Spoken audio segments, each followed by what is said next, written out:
Julian ruled the shadowed streets of London with a heart of cold steel, until a single accidental message ignited a fire he could not extinguish.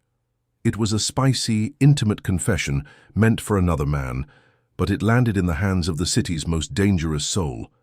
When he tracked down Clara, the woman behind the mistake, their first encounter crackled with a raw tension that defied every rule of his violent world. One wrong number led to an obsession that would either save them both or shatter his entire empire forever. The Mediterranean had a way of washing away sins, or at least that was the lie Liam told himself every morning as he watched the turquoise water lick the base of the cliffs below his villa. In the 3 years since he had left the jagged grey skylines of East London, he had learned to trade the smell of spent gunpowder and wet pavement for the scent of blooming jasmine and expensive sea salt.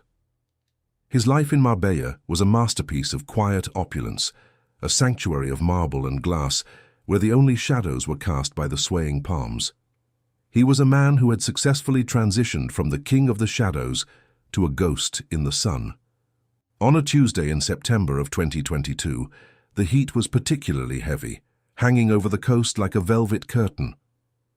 Liam sat on his terrace, the remains of a late lunch, grilled sea bass and a crisp white wine, sitting on the table before him. He was 40 now, his body still possessing the lean, coiled strength of a man who had spent his youth fighting for every inch of territory. His hair was beginning to show a distinguished silver at the temples, a testament to the decades he had spent navigating the treacherous currents of the London underworld. He had money, more than he could spend in 2 lifetimes, and he had peace. He thought he was finished with the life.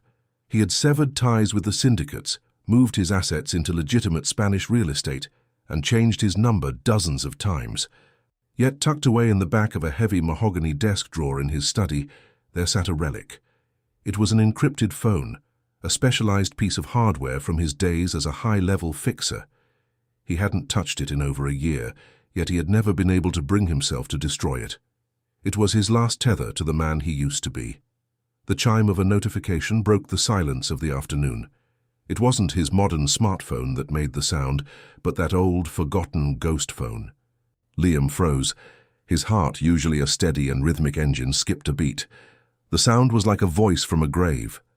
He stood up, his movements fluid and cautious, and walked into the cool, air-conditioned interior of his study. He opened the drawer, and there it was, the screen glowing a cold, clinical blue in the dimness of the room. His large, calloused fingers hovered over the device before he picked it up. There was one unread message from an unsaved number. He tapped the screen. The first thing that hit him was the photograph. It was a woman, perhaps in her late 20s, standing in what appeared to be a dimly lit bathroom. She was wearing a sheer silk robe of a deep emerald green that clung to the curves of her body, leaving little to the imagination while still maintaining a sense of agonizing mystery. Her skin looked soft, glowing under the warm light of the vanity, and her hair was a dark, tumbling waterfall over her shoulders. But it was her eyes that stopped Liam's breath. They were wide, dark, and filled with a haunting desperation that contrasted sharply with the suggestive nature of the photo. She looked like a woman who was offering herself up as a sacrifice. Below the image, a message followed. "I have the first half of the payment, and I'm ready to give you the bonus we discussed. I can't do this over the phone anymore. My brother's life depends on this being finished tonight. Meet me at the blue door in the alley behind the cathedral. Don't be late, Carlos." Liam stared at the name. Carlos. He knew that name.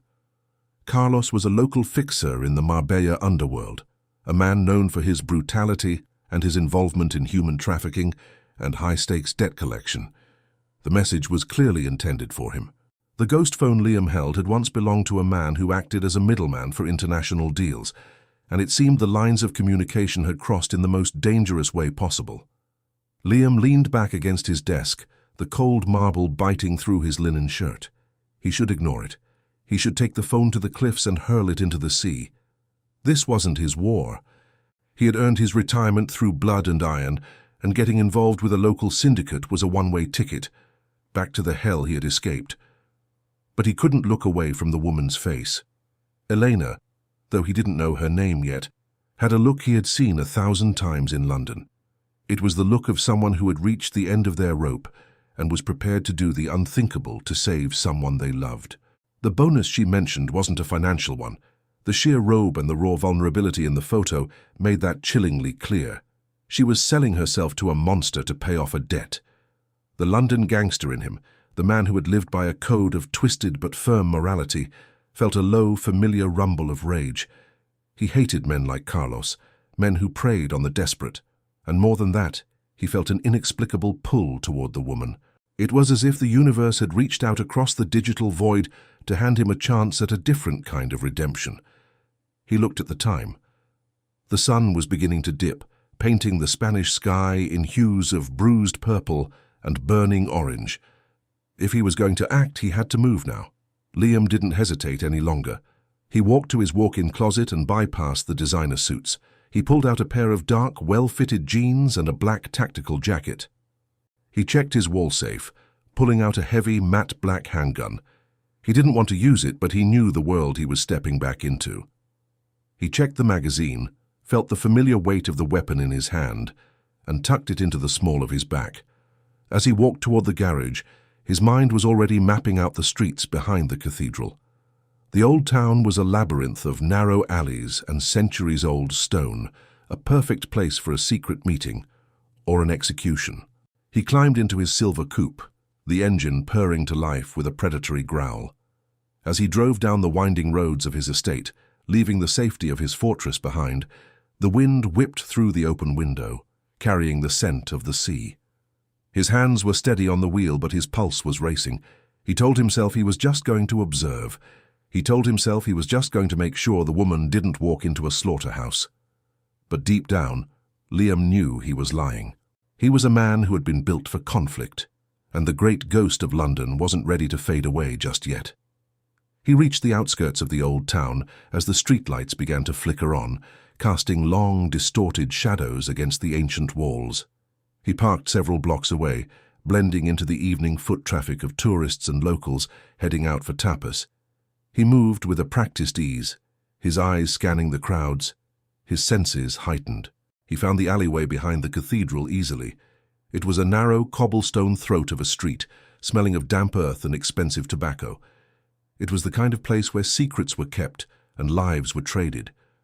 Liam settled into a dark alcove opposite a weathered, heavy wooden door painted a faded shade of Mediterranean blue. He waited, his breath shallow and controlled. He was a shadow among shadows, a hunter returning to the woods. After what felt like an eternity, the blue door creaked open. A sliver of light spilled onto the cobblestones, and then she stepped out. She was no longer in the silk robe. She wore a simple, dark dress that clung to her frame, and she was clutching a leather satchel to her chest as if it were a shield.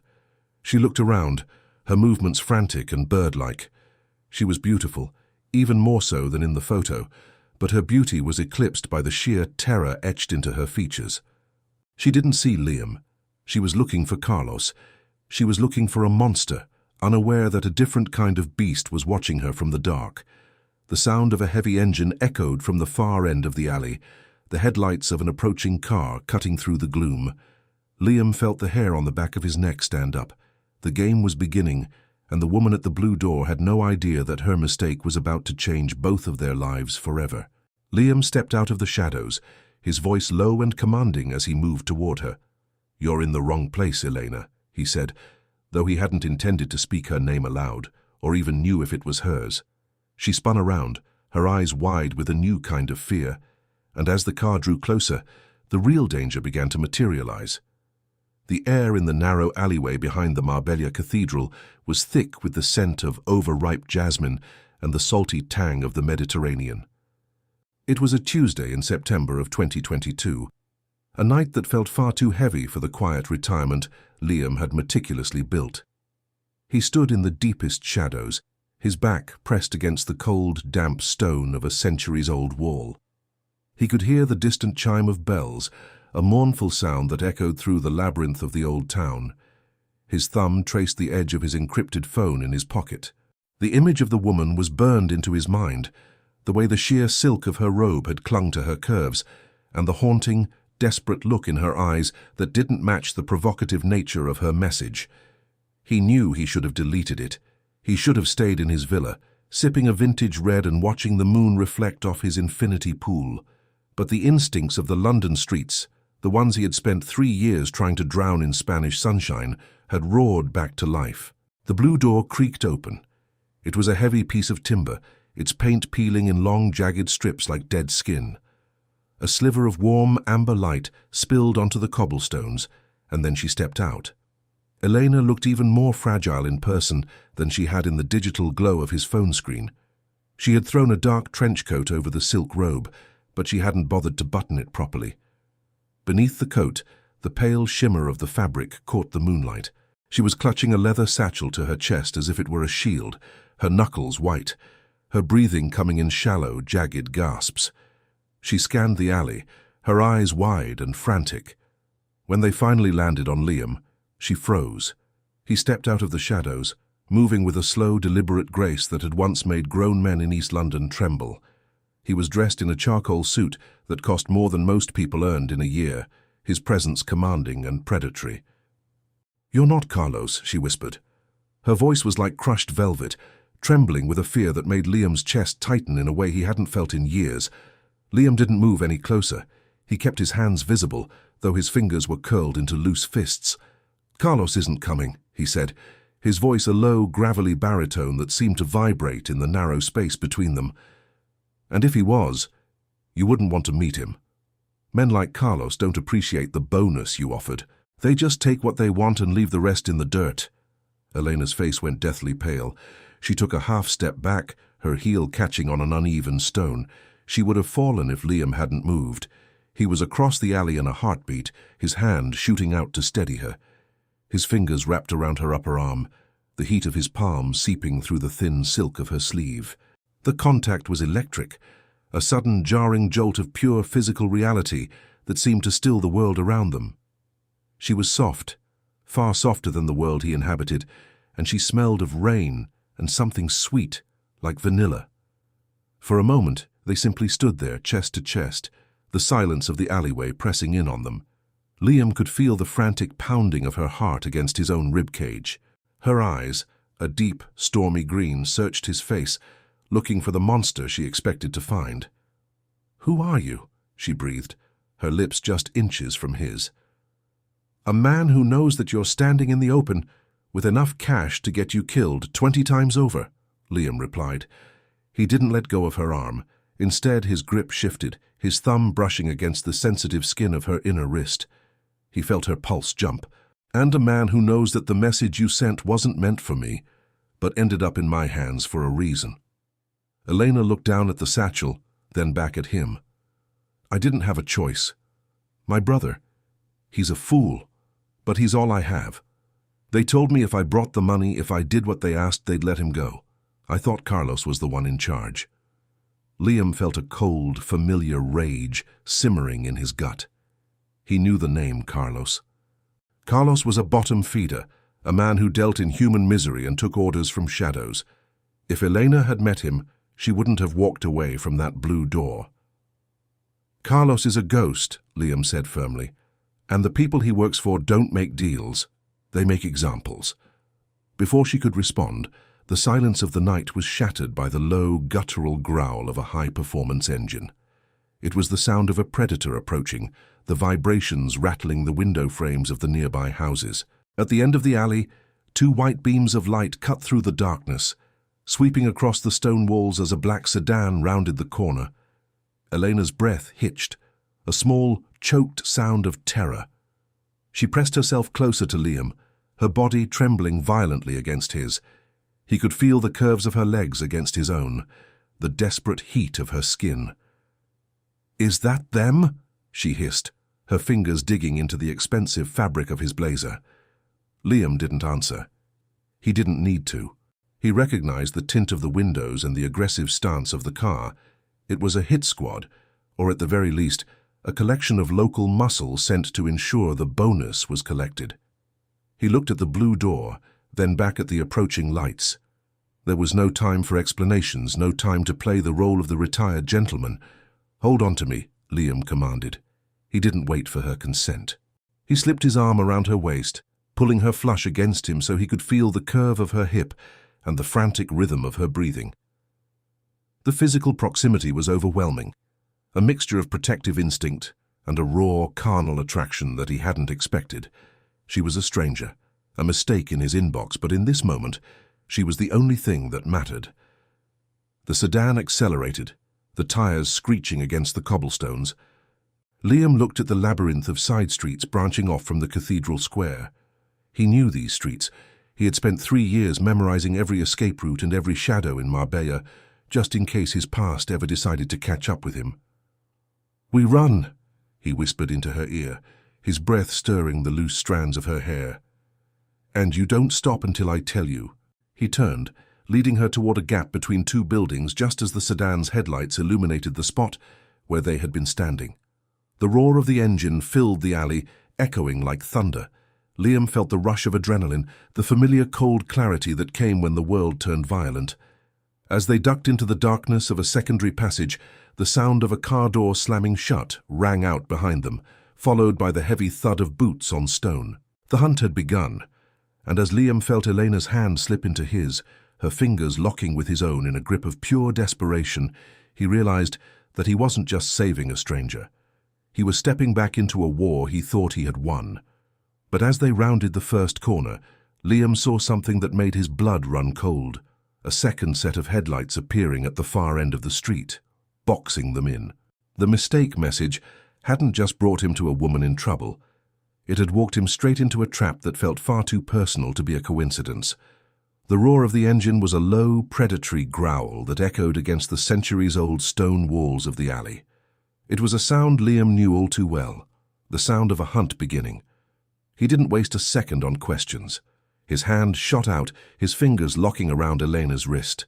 Her skin was soft, a startling contrast to the rough, callous texture of his own palm, but she was trembling so violently that he could feel the rhythm of her racing heart through her pulse.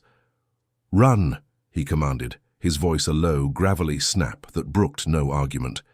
He pulled her into the shadows, weaving through the labyrinthine veins of the old town.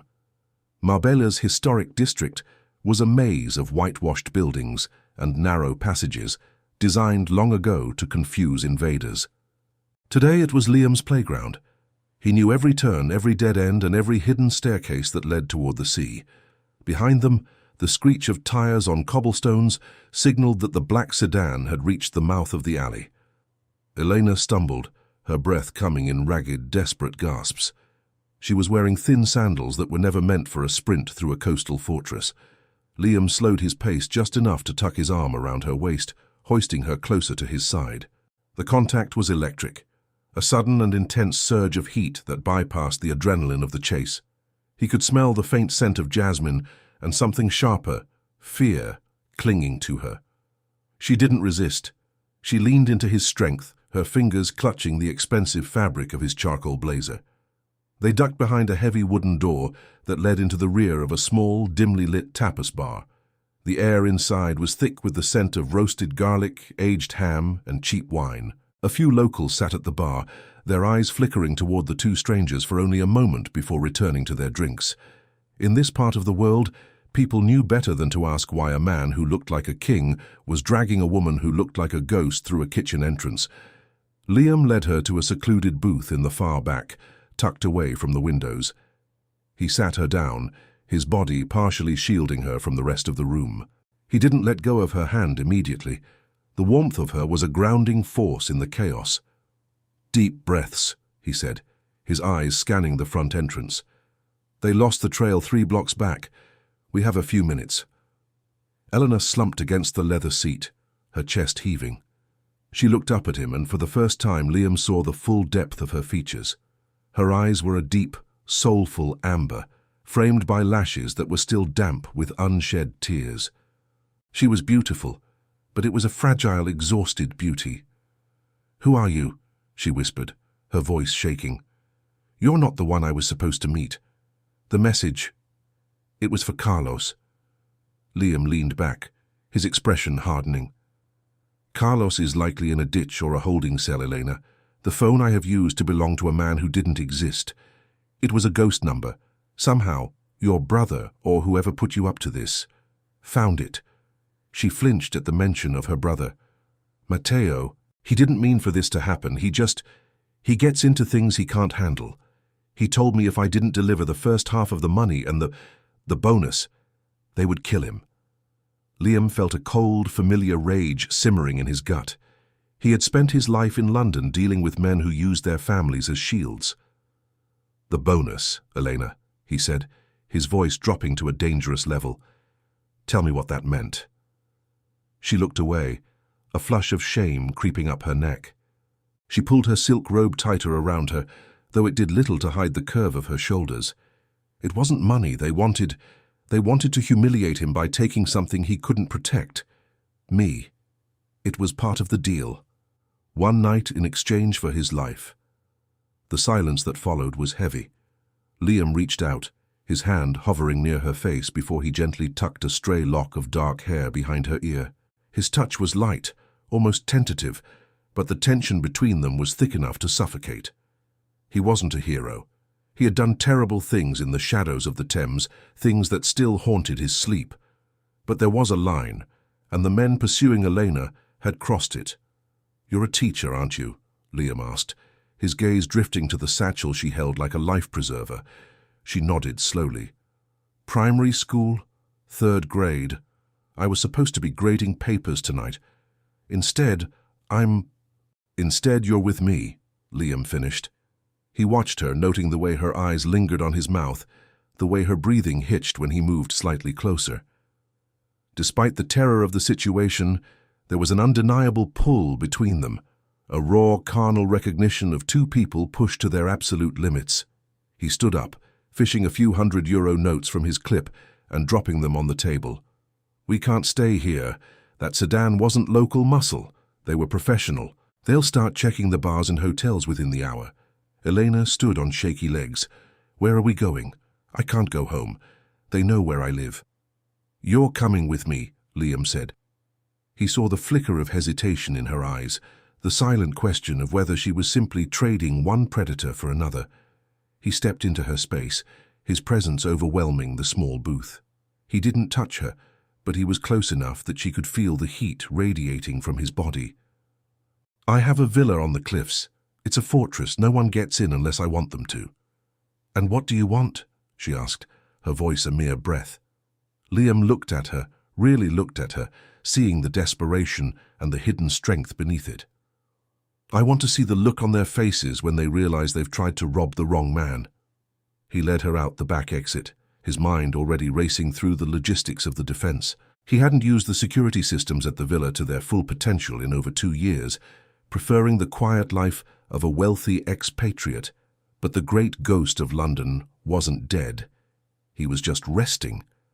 As they stepped into the cool night air, the sound of a distant siren wailed through the streets.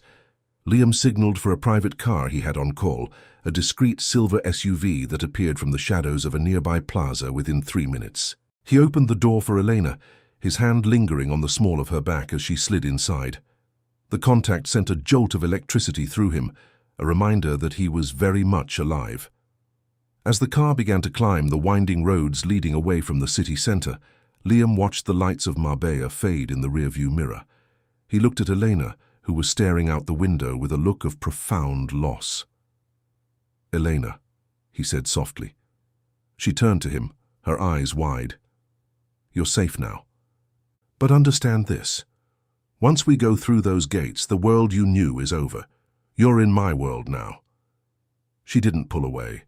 Instead, she reached out and placed her hand over his on the leather upholstery. "I think my world ended the moment I hit send on that message," she replied. As the SUV turned into the long gated driveway of his estate, Liam noticed a single, unidentifiable motorcycle parked a quarter-mile down the road, its lights off. He didn't say anything to Elena, but his grip on her hand tightened. The hunt hadn't ended. It had simply moved to higher ground. He knew the men from his past were closer than he had imagined, and the bonus they sought was now under his protection. The iron gates groaned open, welcoming them into a sanctuary of marble and glass. But as the car came to a halt, Liam saw the front door of his villa standing a fraction of an inch ajar. He felt a chill that had nothing to do with the Mediterranean breeze. Someone was already inside.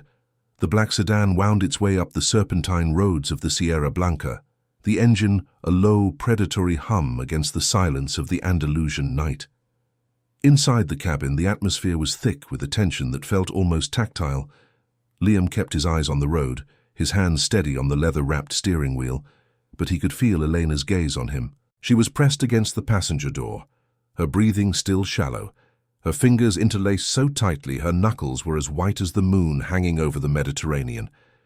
It was a Tuesday in September of 2022, a date Liam had intended to spend overlooking the sea with nothing more than a glass of scotch and his own thoughts. Instead, he was bringing a stranger into the heart of his sanctuary. As they reached the summit, the iron gates of his estate groaned open, triggered by a sensor. The villa appeared through the palm trees like a monument to modern isolation, a sprawling structure of white marble, floor-to-ceiling glass, and sharp architectural lines. Security lights bathed the perimeter in a soft artificial glow, revealing the impeccably manicured gardens and the sapphire shimmer of the infinity pool that seemed to spill directly into the dark horizon. Liam parked the car and killed the engine. The silence that followed was heavy. "Where are we?" Eleanor whispered, her voice barely audible. She looked at the house as if it were a mirage, or perhaps a beautiful cage. "Home," Liam said simply. He stepped out of the car and walked around to open her door. When he reached for her hand to help her out, he felt the frantic pulse in her wrist. She was trembling, a delayed reaction to the adrenaline of their narrow escape from the alley behind the cathedral. "You're safe here, Elena. My security is better than most embassies." He led her through the massive mahogany front doors. Inside, the villa was a masterclass in quiet opulence. The air was cool, scented with expensive wood and the faint salty tang of the sea air that drifted through the ventilation. Every piece of furniture, every painting on the wall, spoke of a man who had accumulated a fortune and then used it to build a wall between himself and the rest of the world. Elena stopped in the center of the foyer, her eyes wide as she took in the soaring ceilings and the floating glass staircase.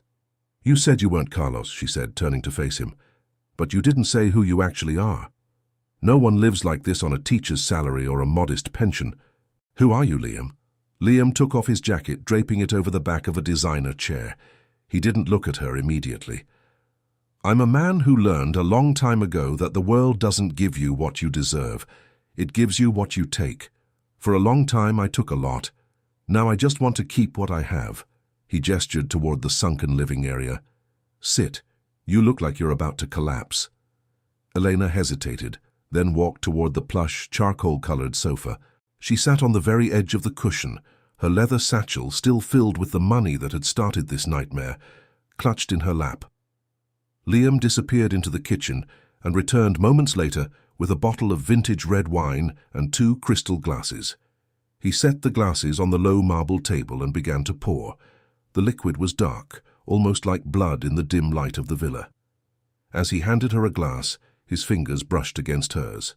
The contact was electric. It wasn't the hurried, desperate touch of the alleyway. It was slow, deliberate, and searingly hot. Elena didn't pull away. She looked up at him, her dark eyes searching his face, looking for the monster she knew must be hiding beneath the tailored shirt and the calm demeanor. "I'm not a criminal," she whispered, her voice cracking. I just wanted to save Matteo. He's my brother, Liam. He's all I have left." Liam sat down in the armchair opposite her, his presence filling the room. "I know. And that's why you're still breathing. If you were a professional, I would have left you at that blue door. But you're a woman who's out of her depth, playing a game with people who don't have a conscience." He took a slow sip of his wine, his mind already working. He hadn't survived the streets of East London by being soft. He had been the great ghost, a man who could disappear into the shadows of the Thames and emerge only to settle a debt or claim a territory. He had moved to Spain to bury that man, but the message Elena had sent by mistake had acted like a shovel, digging up the past. "Stay here tonight," Liam said, his voice softening. "There's a guest suite on the 2nd floor. It has its own terrace. I'll have some food sent up." Eleanor shook her head, a stray lock of dark hair falling over her eyes. "I can't just hide. Those men, they'll find Matteo. They won't find anyone tonight," Liam assured her. He stood up and walked over to her, extending a hand. This time, when she took it, he pulled her gently to her feet.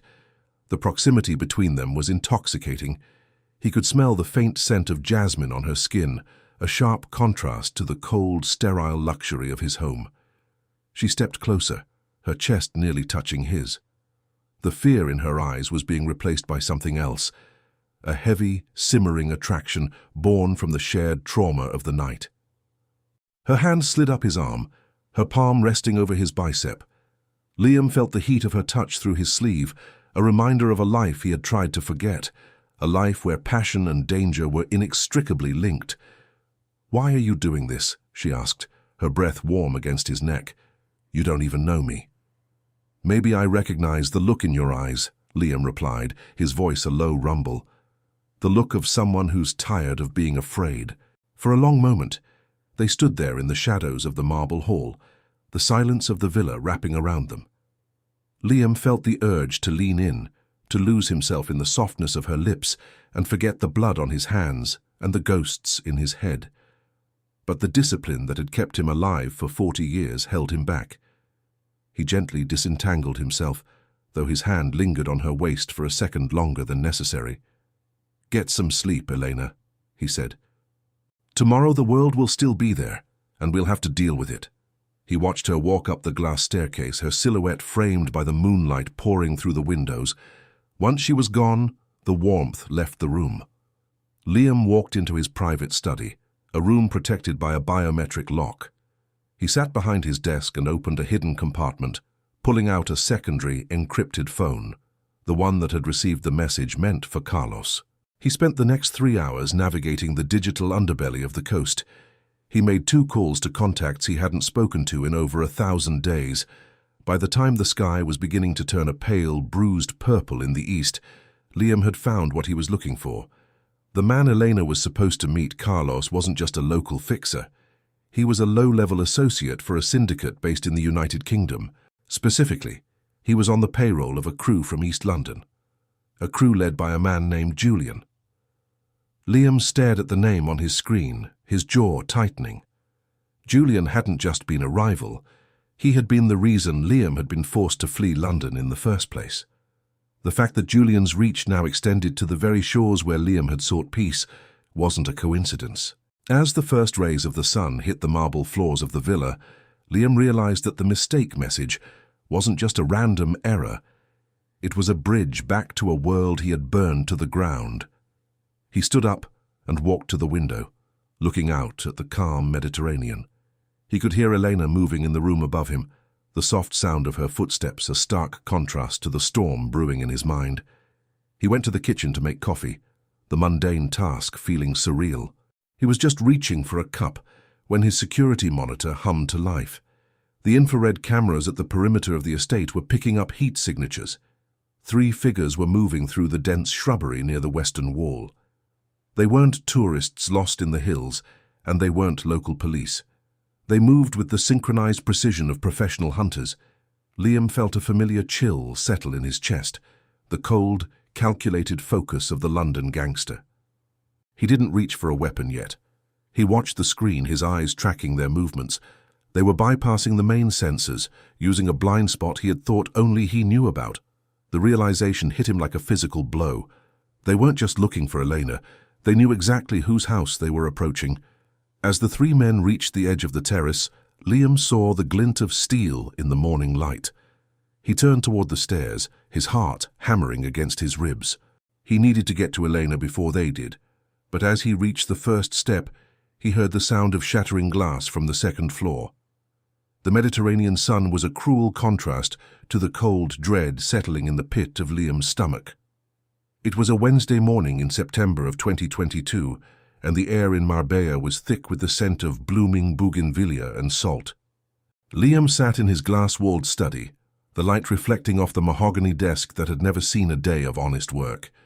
Before him lay 3 different encrypted tablets, their screens glowing with the ghosts of his former life. He had spent the better part of the previous night digging through the digital archives of the London underworld, a place he had promised himself he would never revisit. His fingers, scarred from old altercations in the back alleys of Whitechapel, moved with a practiced rhythm across the keys. He was looking for a name that he hoped never to see again. Julian. When the confirmation finally blinked onto the screen, Liam felt a familiar chill. Carlos, the man Elena was supposed to meet at the Blue Door, wasn't just some local fixer. He was a low-level informant who had been seen on 3 separate occasions in the company of Julian's primary enforcers. Julian, a man with a smile as sharp as a razor and a soul just as cold, had been Liam's primary rival for nearly a decade. While Liam had chosen the ghost route, vanishing with his wealth to live a life of quiet luxury, Julian had apparently decided to expand his empire to the Spanish coast. This wasn't a coincidence. This was a collision. Liam stood up, his tall frame cast in a long shadow against the marble floor. He needed air, or perhaps he just needed to see her. He stepped out onto the wide balcony that overlooked the infinity pool. Elena was there, walking slowly along the edge of the water. She wore one of his oversized white linen shirts, the hem brushing against her thighs, her dark hair cascading down her back in loose, salt-kissed waves. To anyone else, she looked like a guest at a high-end resort. To Liam, she looked like a lighthouse in a storm he had thought was over. He watched her for a long minute, noting the way her shoulders stayed tense, the way she scanned the perimeter of the estate. She was a teacher from a small town, yet she possessed a resilience that many of the hardened men he had known lacked. She was fighting for her brother, fighting for a life that had been snatched away by a single mistaken message. Liam descended the stone steps toward her. The sound of his boots on the tile made her turn quickly, her eyes wide. When she saw it was him, the tension didn't leave her, but it changed. It shifted into something more intimate, a magnetic pull that Liam felt in his very marrow. "You look like you've seen a ghost," Eleanor said, her voice soft but steady. "In my world, the ghosts are the only ones who tell the truth," Liam replied, stopping just a few inches from her. The proximity was intoxicating. He could smell the citrus soap she had used and the underlying warmth of her skin. He didn't move to touch her, not yet. "I found out who sent that message, or rather who it was meant for. The man Carlos works for a man named Julian. He's someone I knew back in London, someone I thought I had left behind 3 years ago." Elena's brow furrowed. "So this isn't just about my brother's debt, this is about you." Liam shook his head, his gaze locked on hers. "It's about both. Your brother somehow managed to get himself entangled with the one group of people who would lead them straight to me. It's a messy web, Elena, and I'm the spider who tried to retire." She stepped closer, the distance between them evaporating. She reached out, her fingers grazing the sleeve of his shirt before sliding upward to rest against his forearm. Her touch was searing. Liam felt the muscles in his arm tighten, his pulse quickening. He was used to violence, to the rush of a heist or the adrenaline of a chase. But this quiet, domestic proximity was far more dangerous. "Tell me," she whispered. "Tell me who you really were in London. Don't give me the businessman version. I saw how you handled yourself in the alley. I saw the look in your eyes when we were running. Who is the man I'm staying with?" Liam took a deep breath, the scent of her hair filling his senses. He didn't look away. "In London, they called me the Great Ghost. I wasn't just a gangster, Elena. I was the one who made things disappear. I moved money, I moved people, and I moved secrets. I never killed for sport, but I've done things that would make your blood run cold. I built a mountain of gold out of the shadows of the Thames, and then I walked away because I didn't want to become like Julian. I didn't want to be a man who sees people as nothing more than currency." He expected her to recoil. He expected the disgust to cloud her beautiful features. Instead, Eleanor did something that left him in a state of genuine shock. She moved her hand from his arm to his chest, her palm flat against the rhythmic thumping of his heart. She stepped into his space, her body pressing lightly against his. "I see a man who hasn't slept in 2 days because he's protecting a stranger," she said, her voice thickening with emotion. "I see a man who has enough money to buy this entire coastline, yet he looks at me like I'm the most valuable thing in the room. I don't care about the shadows of the Thames, Liam. I only care about the man standing in front of me right now."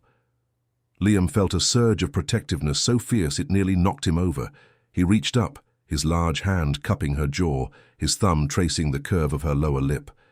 The contact was electric, a spark that threatened to ignite the very air between them. He leaned down, his forehead resting against hers. "You shouldn't trust me," he muttered, though his actions contradicted his words. "Too late," she breathed. For a long moment, the world consisted only of the two of them, the reformed ghost and the teacher caught in his wake. The Mediterranean sun beat down on them, the water of the pool lapped gently against the stone, and for the first time in 3 years, Liam felt like he was home. He wasn't a gangster, and he wasn't a retiree. He was a man with a purpose, but the peace of the villa was a fragile thing. Liam's ears, honed by years of surviving in environments where a single misplaced sound meant death, caught a faint disturbance. It wasn't the wind, and it wasn't the birds. It was the rhythmic metallic click of a fence sensor being bypassed at the far end of the property. His body transitioned from lover to predator in a heartbeat. He didn't startle Elena, but his grip on her arm tightened just enough to signal the change. His eyes, which had been soft and filled with a rare warmth, suddenly went flat and cold, scanning the tree line beyond the perimeter wall. "Elena," he said, his voice dropping an octave, returning to the gravelly tone of the London streets. "Go inside. Go to the kitchen and get behind the central island. Do not come out until I call your name. Do you understand?" The romantic tension vanished, replaced by a chilling realization. Elena looked at him, seeing the great ghost manifest before her eyes. She didn't argue. She saw the lethal focus in his gaze and nodded once, turning to sprint toward the glass doors of the villa. Liam didn't watch her go. He reached into the small of his back, checking the weight of the tactical knife he always kept concealed, even in his own home. He looked at the security monitors on his watch. 3 heat signatures were moving through the palm grove on the west side of the estate. They were professional, moving in a staggered formation, silent as the grave. Julian hadn't waited for an invitation. The war hadn't stayed in London. It had followed him to the sun, and it had brought its teeth. Liam felt a dark, familiar energy rising within him, the beast he had tried to starve for 3 years finally finding a reason to hunt. As the first shadow detached itself from the trees, Liam stepped into the direct path of the sun, making himself the target. He wanted them to see him. He wanted them to know that the ghost wasn't just haunting the villa, he was the one in charge of the graveyard. The air grew heavy with the impending violence, the silence of the morning screaming with the weight of what was about to happen. Liam flexed his hands, his heart settling into a slow, steady rhythm. He had told Elena he was a man who knew how the world worked. Now he was going to show the intruders exactly what that meant.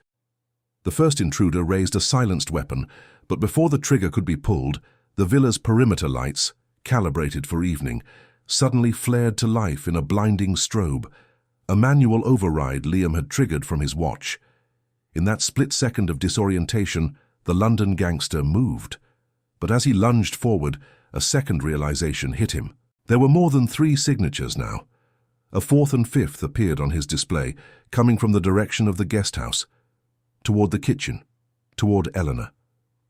The silence of the villa was not a void, but a heavy, expensive veil that Liam had spent 3 years meticulously weaving. In the moonlight of late September 2022, the marble floors of his Marbella sanctuary shimmered like frozen water. He stood by the floor-to-ceiling windows, watching the rhythmic pulse of the security lights at the edge of the property. Beside him, Eleanor was a silhouette of soft curves and jagged nerves, her breath hitching every time a palm frond brushed against the glass. The digital chime of his encrypted phone broke the stillness. It wasn't a message this time, but a low-frequency hum, the silent alarm triggered by the infrared sensors near the eastern perimeter. Liam didn't flinch. His body, conditioned by 2 decades of London's most brutal power struggles, responded with a cold chemical surge of adrenaline.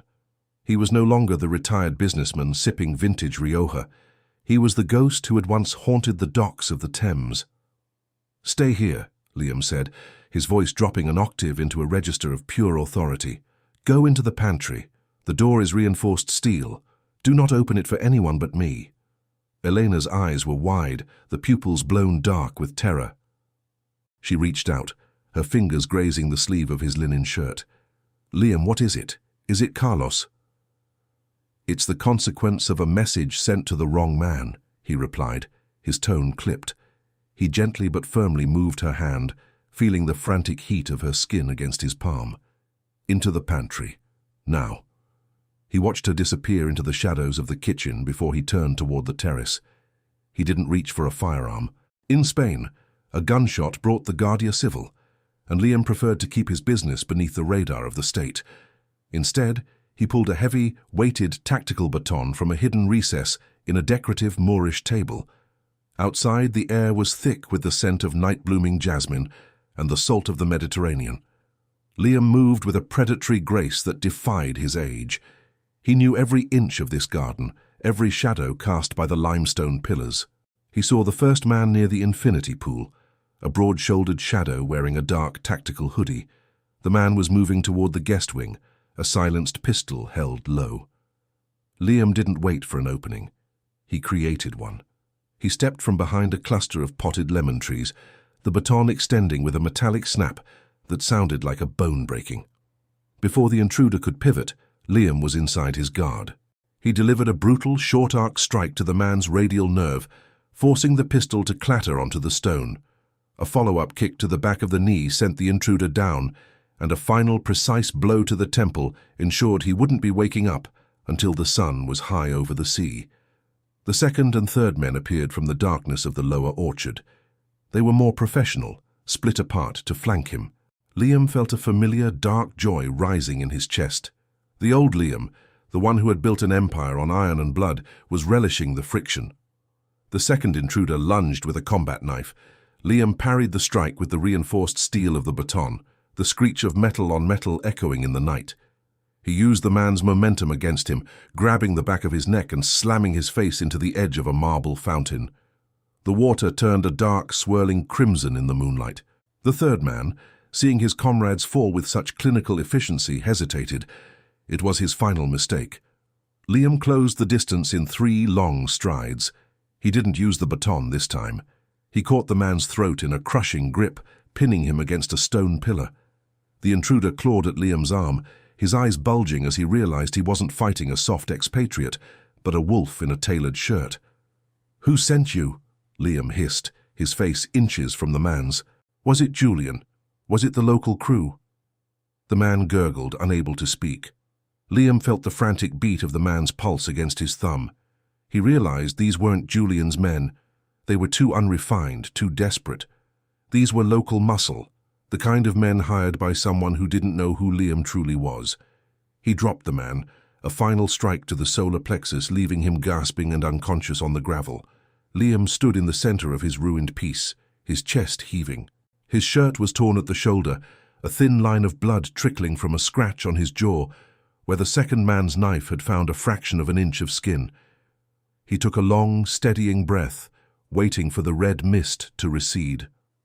When he re-entered the villa, the silence felt different, heavier, more dangerous. He walked to the pantry and knocked 3 times. The heavy door groaned open, and Eleanor practically fell into his arms. She was trembling so violently that he had to lift her off her feet to keep her steady. "Are they gone?" she whispered into the crook of his neck.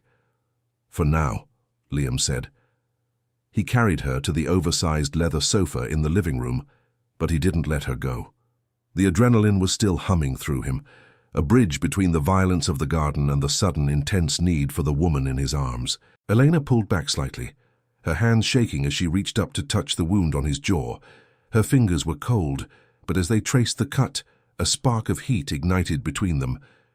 "You're bleeding," she murmured, her voice thick with a mixture of shock and a raw, burgeoning admiration. "It's nothing," he said, but he didn't move away. He watched her eyes, the way they searched his face, looking for the man she had met at the blue door, only to find the man who had just dismantled 3 attackers with his bare hands. "I've never seen anyone move like that," she said, her voice a mere breath. "You told me you were a man who knew how the world worked. You didn't tell me you were the one who broke it." Liam's hand found the nape of her neck, his thumb stroking the soft skin behind her ear. The contrast was staggering. The memory of the iron baton in his hand versus the silk-soft reality of Elena. In my world, you either break things or you get broken. I chose the former a long time ago. The tension in the room shifted. The fear that had fueled her earlier was replaced by a desperate magnetic pull. Elena leaned forward, her forehead resting against his. The scent of her, vanilla, and the faint, sweet tang of fear drove out the smell of salt and blood. When she kissed him, it wasn't a gentle thing. It was a collision, a frantic reaching for life in the aftermath of a brush with death. Liam responded with a hunger he hadn't felt in years. He pulled her closer, his large hands anchoring her against the solid heat of his chest. He could feel the rapid-fire beat of her heart against his own, a syncopated rhythm of two people caught in a storm of their own making. Her hands migrated to his hair, pulling him deeper into the kiss, her body molding itself to his with an urgency that left him breathless. As they lay back against the leather, the opulent surroundings of the villa seemed to fade away, leaving only the raw, visceral connection between the gangster and the teacher. For a moment, Liam forgot about the three unconscious men in his garden and the ghost of London that had followed him to Spain. He felt the softness of her lips, the heat of her skin, and the way she clung to him as if he were the only solid thing in a world made of shadows. But even as he lost himself in her, a cold thought remained at the back of his mind. These men hadn't just found him by accident. They had been guided.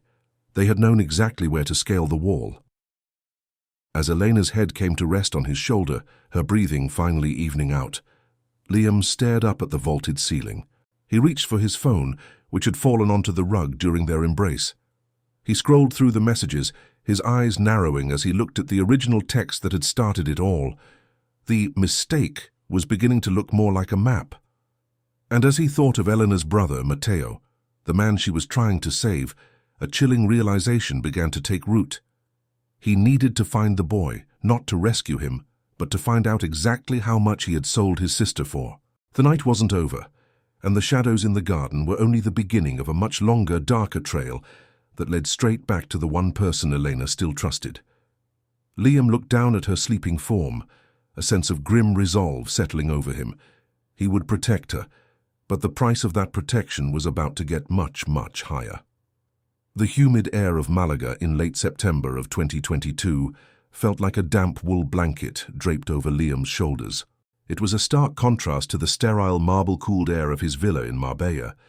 Here, in the winding, narrow alleys of the El Palo district, the scent of frying fish and diesel exhaust hung heavy. Liam moved through the shadows with the practiced ease of a man who had spent a decade navigating the jagged edges of East London. He didn't look like a tourist in his dark linen shirt and tailored trousers, but he didn't look like a local either.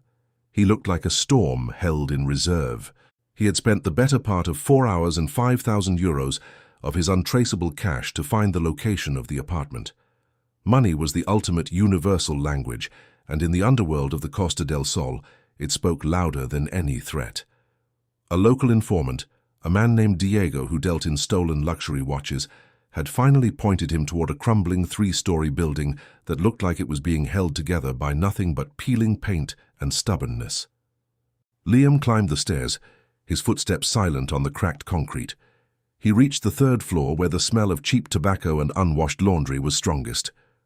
Room 32. He didn't knock. He leaned his weight into the door, the cheap wood giving way with a sharp, sickening crack that echoed through the hallway. Inside, the room was a chaotic mess of empty beer bottles and crumpled betting slips. A young man, barely 24, scrambled off a stained sofa, his eyes wide with a terror that suggested he had been expecting a visit, though perhaps not from a man who looked like Liam. Matteo. Liam's voice was a low, dangerous rumble. It wasn't a question. Who are you? If you're with Julian, I told him I'd have the money by Friday, Matteo stammered, his hands shaking so violently he dropped the cigarette he had been holding. Liam stepped into the room, closing the broken door behind him. He didn't rush. He moved with the terrifying deliberation of a predator who knew the exit was blocked. He grabbed Matteo by the front of his sweat-stained shirt, lifting the boy nearly off his feet. The physical disparity was laughable. Liam was a wall of hardened muscle, while Matteo was a reed thinned by vice and fear. "I'm not with Julian," Liam said, his face inches from Matteo's. "I'm the man your sister is currently hiding with. The man who received a very specific, very spicy message on a phone number that hasn't been active in 3 years. Matteo's face went from pale to ghostly white. He stopped struggling, his breath coming in shallow, ragged gasps. You're the ghost, the one from London." Liam's grip tightened. The moniker sent a cold shiver down his spine. He had spent years trying to bury the great ghost, the legendary enforcer, who could vanish into the Thames fog after dismantling a rival's entire operation. "How do you know that name?" I heard stories," Matteo whispered, his voice cracking. "In the bars, they said a high-level Londoner retired to the hills here, that he was untouchable. I looked it up, on the deep web. I found the old encrypted numbers associated with your crew. I didn't know which one was yours, so I sent the message to all of them. I knew if I sent a photo of Elena, whoever received it wouldn't be able to look away." The realization hit Liam like a physical blow to the gut. This hadn't been a mistake. It hadn't been a digital ghost in the machine or a simple wrong number. It was a calculated, cold-blooded betrayal. "You used your own sister. You sent her to a blue door in a dark alley knowing a fixer named Carlos was waiting just to draw me out.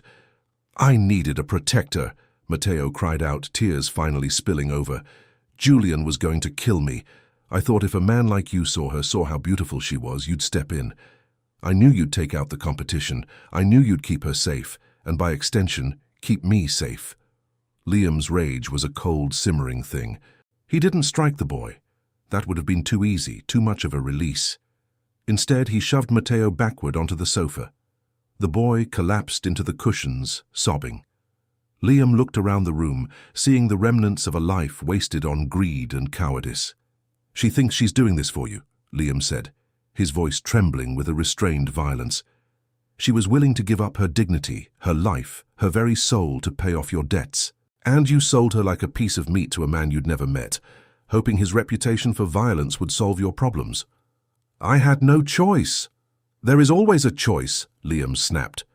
He reached into his pocket and pulled out a thick envelope of cash, 10,000 euros. He tossed it onto the coffee table amidst the trash. Matteo's eyes instantly locked onto the money, the greed flickering through his grief like a serpent. "Take that," Liam commanded. "Use it to get to the airport. If I ever see your face in Marbella, or if you ever attempt to contact Elena again, I won't send the police. I won't send Julian. I will come myself. And the ghost you're so fond of dreaming about will be the last thing you see before the darkness takes you. Do you understand?" Matteo nodded frantically, clutching the envelope to his chest as if it were a holy relic. He didn't even ask where his sister was. He didn't ask if she was okay. He only cared about the escape. Liam turned and walked out, the air in the apartment feeling poisoned. He descended the stairs, his heart hammering against his ribs. The drive back to Marbella was a blur of high-speed curves and the salt spray of the Mediterranean. He pushed his vintage Continental car to its limits, the engine roaring in symphony with the turmoil in his head. How was he supposed to tell her? How was he supposed to look into those amber eyes, the ones that had begun to look at him with a flickering flame of trust, and tell her that the brother she worshipped was a monster? When he finally pulled into the long, winding driveway of his villa, the sun was beginning to dip below the horizon, painting the sky in bruised purples and burnt oranges. The house was quiet, the security lights humming softly as they flickered on. He walked through the front door, the scent of expensive jasmine and sea air filling his lungs, but it couldn't wash away the grime of Malaga. He found Elena in the kitchen. She had showered and changed into one of his oversized white dress shirts, the silk fabric hanging loosely off her shoulders, exposing the elegant curve of her neck. She was standing by the island, pouring 2 glasses of wine. When she saw him, her face lit up, a genuine smile breaking through the exhaustion. "You're back," she said softly. She walked toward him, her bare feet silent on the cool tiles. She reached out, her fingers grazing the rough fabric of his shirt before resting on his chest. He could feel the heat of her skin through the linen, a sensation that usually grounded him, but now it felt like a brand. You look like you've been to war, Liam. She leaned in, pressing her forehead against his shoulder. The intimacy was unearned, a product of her gratitude for a lie. Liam looked down at the top of her head, his hands hovering over her waist before finally settling there, pulling her closer.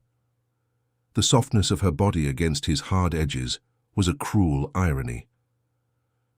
"Elena," he murmured into her hair, his voice thick with a weight he wasn't sure he could carry. She pulled back just enough to look into his eyes, her expression turning serious. "Did you find him? Is Matteo safe?" Liam opened his mouth to speak, the truth resting on his tongue like lead. He looked at her hopeful, tired face, and for the first time in his life the London gangster felt a flicker of genuine fear. He wasn't afraid of Julian or the cartel or the police. He was afraid of the light in her eyes dying out. "I found him," Liam said, his voice barely a whisper.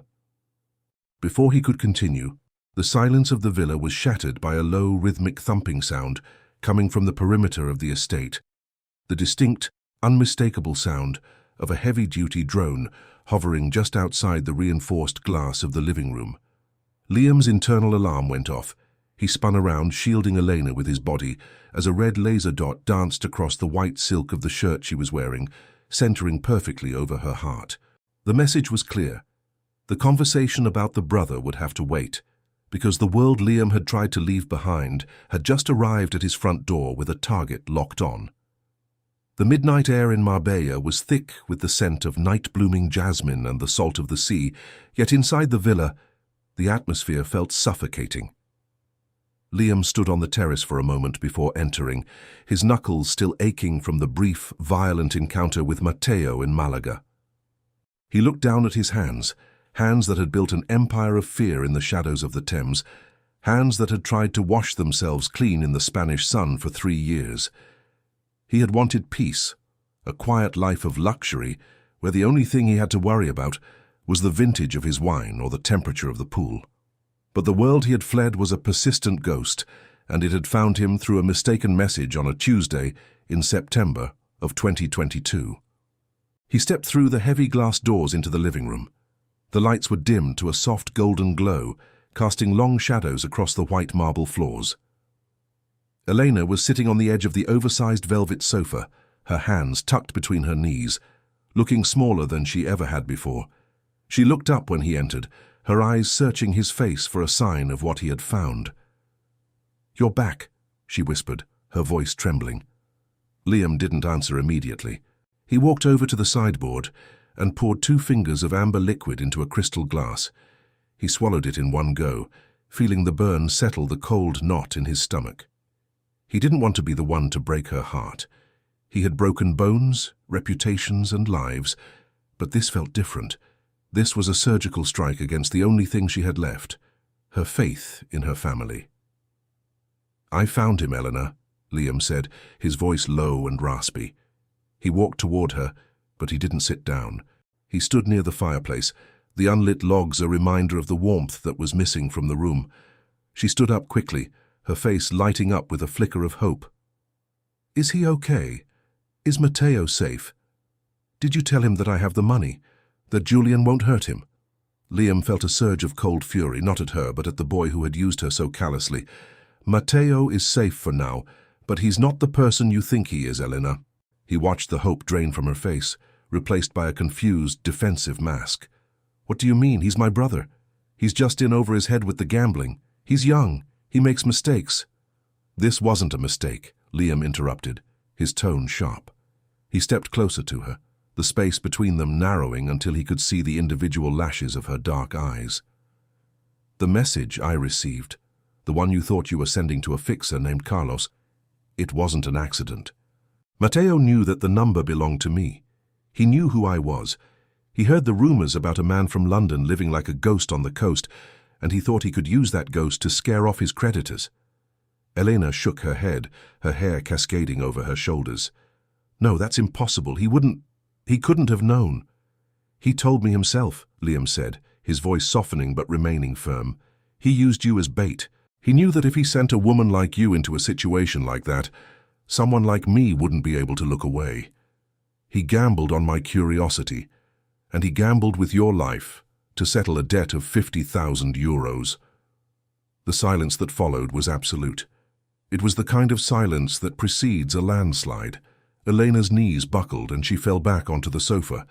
She didn't cry at first. She simply stared at the wall, her breath coming in ragged, shallow gasps. The realization that her own flesh and blood had essentially sold her into the path of a London gangster to save his own skin was a wound deeper than any Liam could have inflicted. He sat down beside her, the weight of his body sinking into the plush fabric. He didn't say anything more. He knew the weight of betrayal. He had lived it a dozen times in the alleys of East End. After a long minute, a single sob escaped her, followed by a torrent of grief. She leaned into him, her forehead resting against his shoulder, her hands clutching the lapels of his linen jacket. Liam hesitated for a heartbeat before wrapping his arms around her. He pulled her flush against his chest, feeling the frantic heartbeat against his ribs. The physical contact was electric, a grounded wire in the middle of a storm. He could smell the faint scent of vanilla and rain on her skin. He shifted, his hand moving to the back of her head, his fingers tangling in the silk of her hair as he held her close. "I'm sorry," he murmured into her hair. "I'm so sorry." She pulled back just enough to look at him, her face wet with tears, her lips parted. The vulnerability in her expression was devastating. "Why?" she choked out. "Why did you help me? If you knew it was a setup, why didn't you just leave me there? Why bring me here?" Liam looked at her, and for the first time in years, the mask of the gangster slipped. He reached out, his thumb brushing away a stray tear on her cheek. His skin felt hot against hers, a stark contrast to the air-conditioned chill of the villa. "Because when I saw your eyes in that photo, I didn't see a courier. I saw someone who was lost in a world she didn't belong in, and because for 3 years I've been trying to convince myself I'm a good man, I thought if I could save you, maybe I could prove it." Her hand came up, resting over his on her cheek. Her palm was soft, her touch tentative but desperate. The air between them thickened, the melodrama of their situation giving way to a raw, undeniable attraction. In the shadows of his past and the wreckage of her present, they were two people who had found a strange, violent sanctuary in each other. "You are a good man," she whispered, her voice a ghost of a sound. "No, Eleanor," he said, his gaze dropping to her lips. "I'm just a man who knows how to fight monsters because I used to be one." He leaned in, his lips hovering just inches from hers. He could feel her breath, warm and uneven. The tension was a living thing, a cord stretched to the breaking point. When he finally closed the distance, the kiss wasn't gentle. It was a collision of two souls trying to drown out the noise of the world outside. It was desperate and hungry, his hands sliding down to her waist, pulling her onto his lap as she wrapped her arms around his neck. In that moment, the villa wasn't a fortress or a prison. It was the only place in the world that mattered. The silk of her robe felt like water under his touch, and the heat of her body was the only thing keeping the shadows at bay. He felt the curve of her spine, the frantic pulse in her neck, and the way she molded herself against him, as if he were the only solid thing left in her life. They stayed like that for a long time, tangled together in the dim light, the silence of the house amplified by the crashing of the waves against the cliffs below. But as Liam held her, his mind was already turning toward the morning. He had protected her from her brother, but Julian was still out there. The message had started a chain reaction that couldn't be stopped by a kiss or a confession. He knew that Julian wouldn't just let the debt go, especially not now that he knew Liam was involved.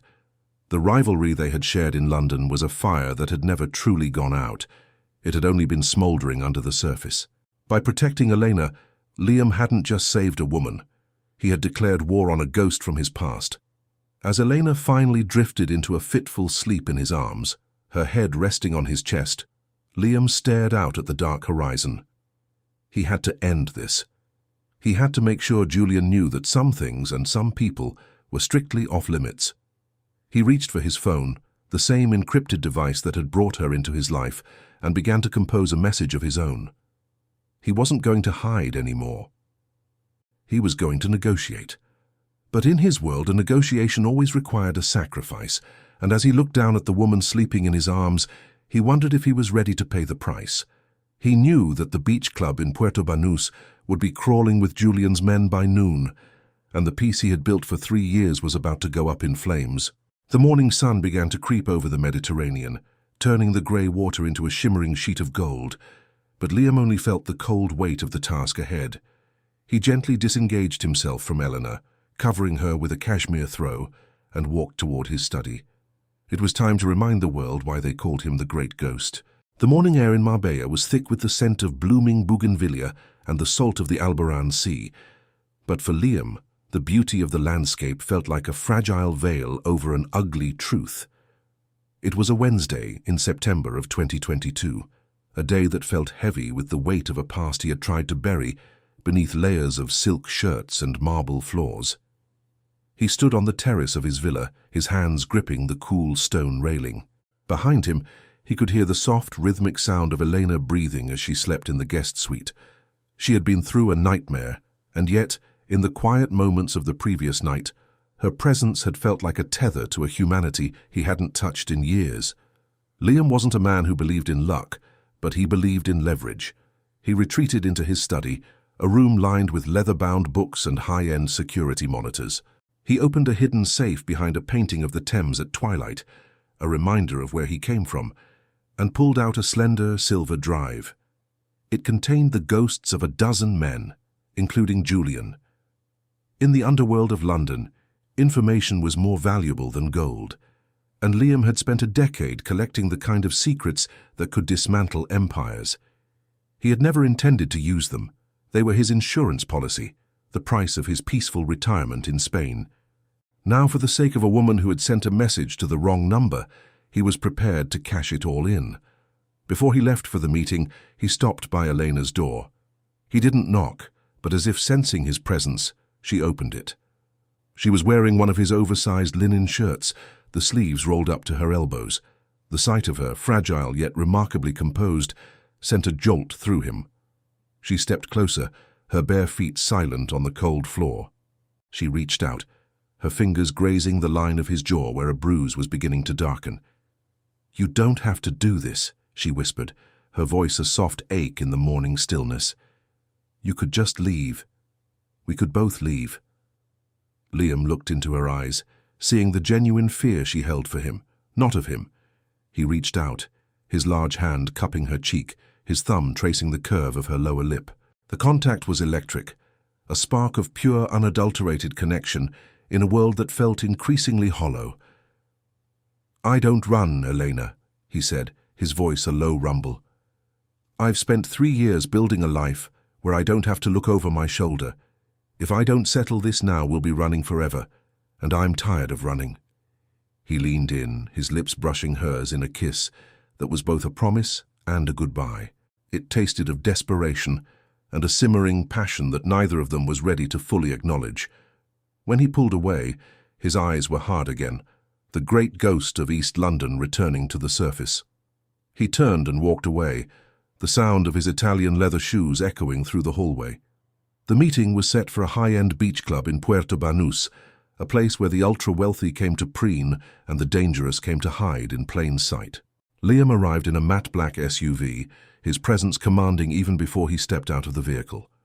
He didn't carry a weapon. He didn't need one. His weapon was the silver drive tucked into his breast pocket and the reputation that preceded him like a cold front. The club was a sea of white umbrellas and turquoise water. Julian was already there, seated at a secluded table at the end of a private pier. He looked exactly as Liam remembered him, sharp, arrogant, and wearing a suit that cost more than a teacher's annual salary. 2 guards stood several paces behind him, their eyes hidden behind dark sunglasses. "Liam," Julian said, his voice dripping with a mock camaraderie that set Liam's teeth on edge. "I must say, retirement suits you.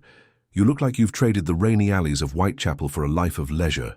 Or is it the girl that's given you this new glow?" Liam sat down, refusing to acknowledge the jab. He signaled for a waiter and ordered a double espresso. "Let's skip the pleasantries, Julian. You're a long way from home. Marbella is a crowded place for someone with your specific ambitions." Julian leaned back, a smirk playing on his lips. "I go where the opportunity is, and right now the opportunity is a certain school teacher and the debt her brother owes. It's a matter of principle, really. If I let one gambler slide, the whole deck falls apart." The debt is 20,000 euros, Liam said calmly. A rounding error for a man like you. But this isn't about the money, is it? You used Matteo to get to me. You knew he'd try to find a way out, and you knew my old number was still floating in the system. Julian's smirk widened. I wondered if you'd figure that out. You were always the smartest dog in the yard, Liam. I wanted to see if the ghost was still haunting these shores, or if he'd turned into a soft Mediterranean house cat. Liam pulled the silver drive from his pocket and placed it on the table between them. This contains the offshore account numbers for your operations in Panama and the Cayman Islands. It also includes the names of the 3 inspectors in London you've been paying off since 2019. If I press a single button on my phone, this data goes to the National Crime Agency and every rival you have in the East End. The smirk vanished from Julian's face. The air between them grew thick with a sudden suffocating tension. Julian reached for the drive, but Liam placed a firm hand over it. Here are my terms, Liam stated, his voice like grinding stones. Elena's debt is wiped clean. Matteo is put on a boat tonight and sent to a location of my choosing, far away from here. He lives, but he never contacts his sister again. And you? You forget that Liam ever existed. You leave Marbella by sunset and you never look back. Julian stared at him, his eyes burning with a silent rage. He knew he was beaten, but the humiliation of it was a bitter pill to swallow. He looked at his guards, then back at Liam.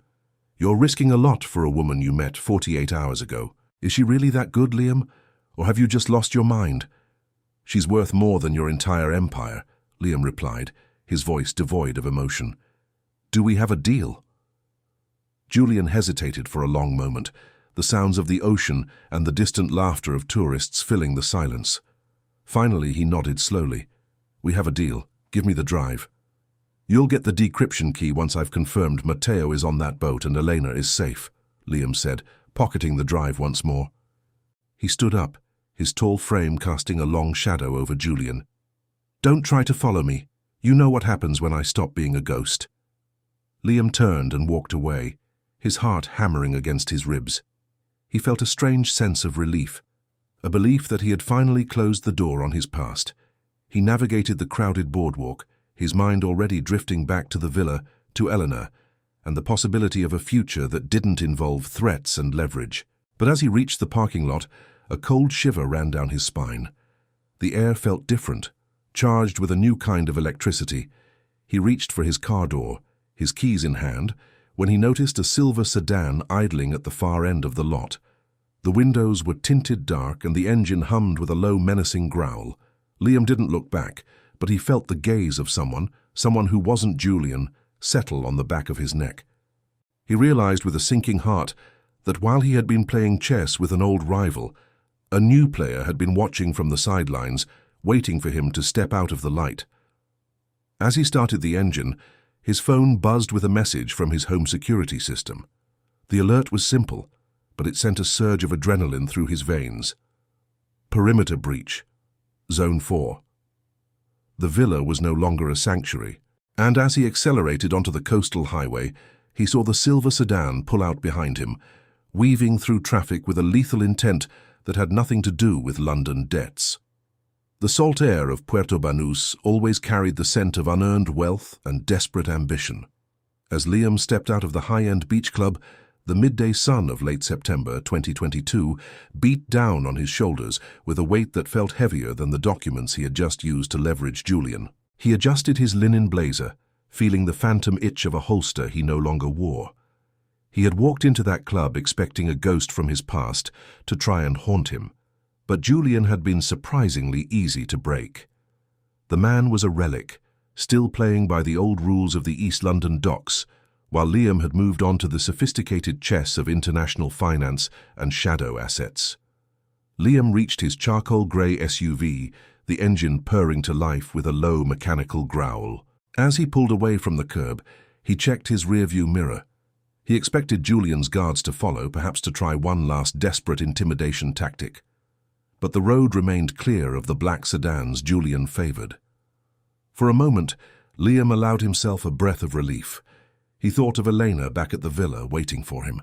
He remembered the way she had looked that morning, wrapped in one of his oversized white shirts, the fabric translucent against her golden skin as she stood by the window. The memory of her soft lips against his cheek, a silent plea for his return, fueled his desire to be done with this business forever. The drive toward the hills of Rhondda was supposed to be a victory lap. The highway wound its way up the rugged limestone cliffs, offering glimpses of the azure sea below.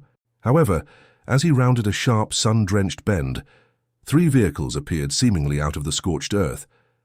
They weren't Julian's polished London rides. These were rugged, dust-caked off-roaders with tinted windows and reinforced bumpers. Liam's heart didn't race. It slowed into a rhythmic, lethal thud. This wasn't Julian.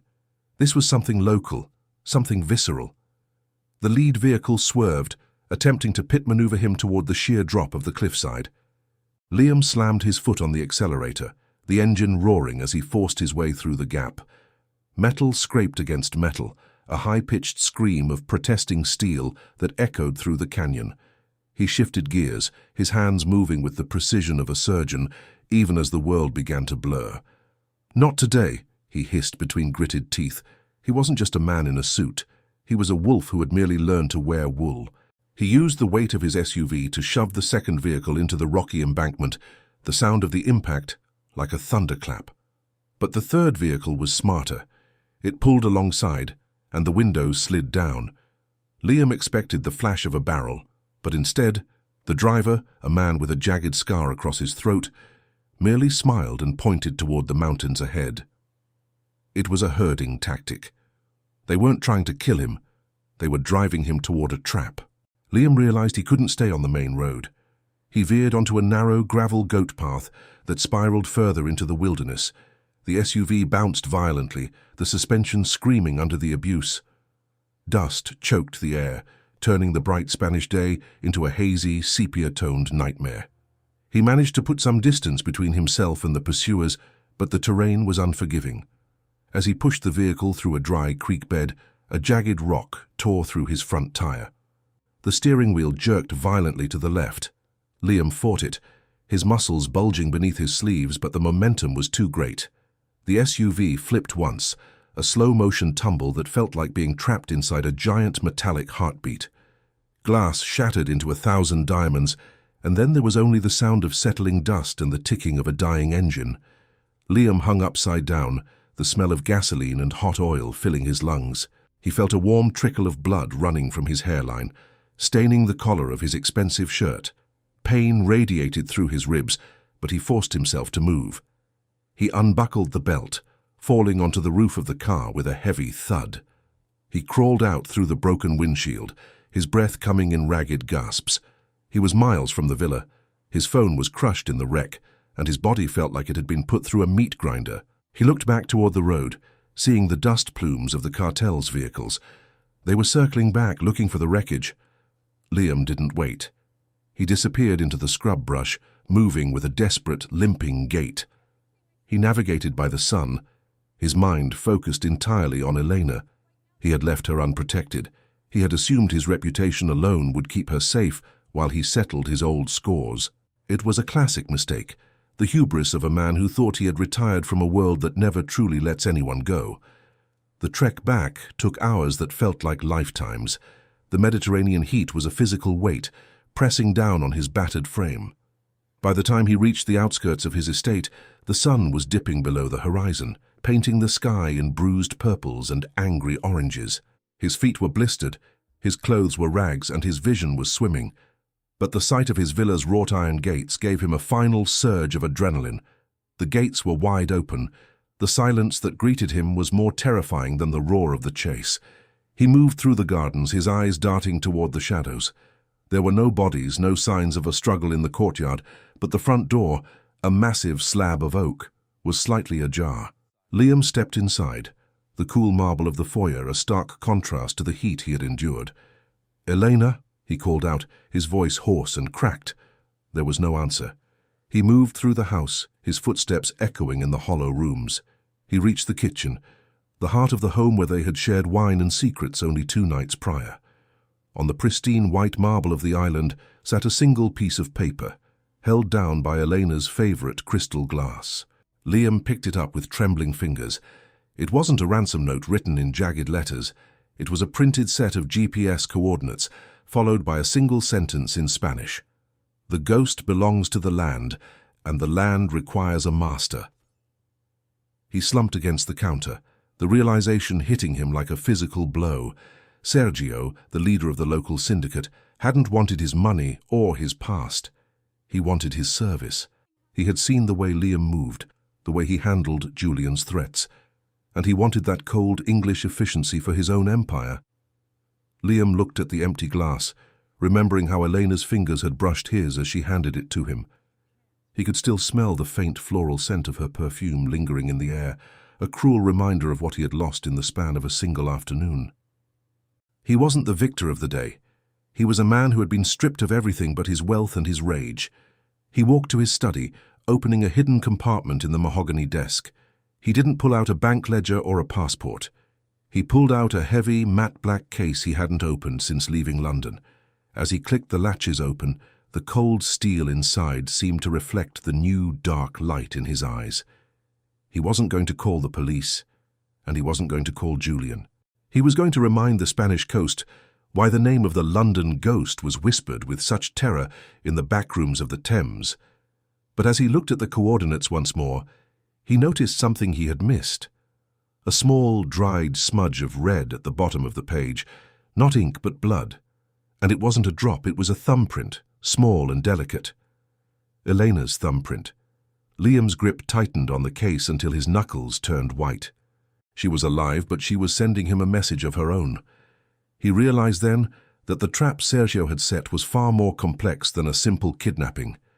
He began to input the coordinates into his backup laptop, but as the map zoomed in on a remote winery in the hills, the screen suddenly flickered and went black. The house's power had been cut. From the hallway, the sound of a single, rhythmic floorboard creak echoed through the darkness, signaling that he was no longer alone in his fortress. Emptying his lungs of all air, Liam stood perfectly still, realizing the hunter had just become the prey in his own living room. The silence of the villa was more deafening than the roar of the car engine that had nearly cost Liam his life on the coastal road.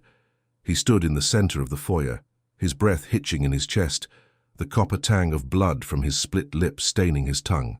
He had spent years crafting this sanctuary, a fortress of marble and glass designed to keep the world at bay, but the open front door swung on its hinges like a mocking tongue. He didn't call her name. A man like Liam didn't waste breath on hopes he knew were already extinguished. Instead, he moved through the house with the predatory grace that had once made him a legend in the dark alleys of East London. His eyes, usually a calm Mediterranean blue, had shifted into a flinty metallic grey. The London ghost wasn't just a nickname. It was a state of being, a shedding of humanity in favor of pure, calculated efficiency. He found the note on the kitchen island, pinned beneath a heavy crystal decanter of scotch.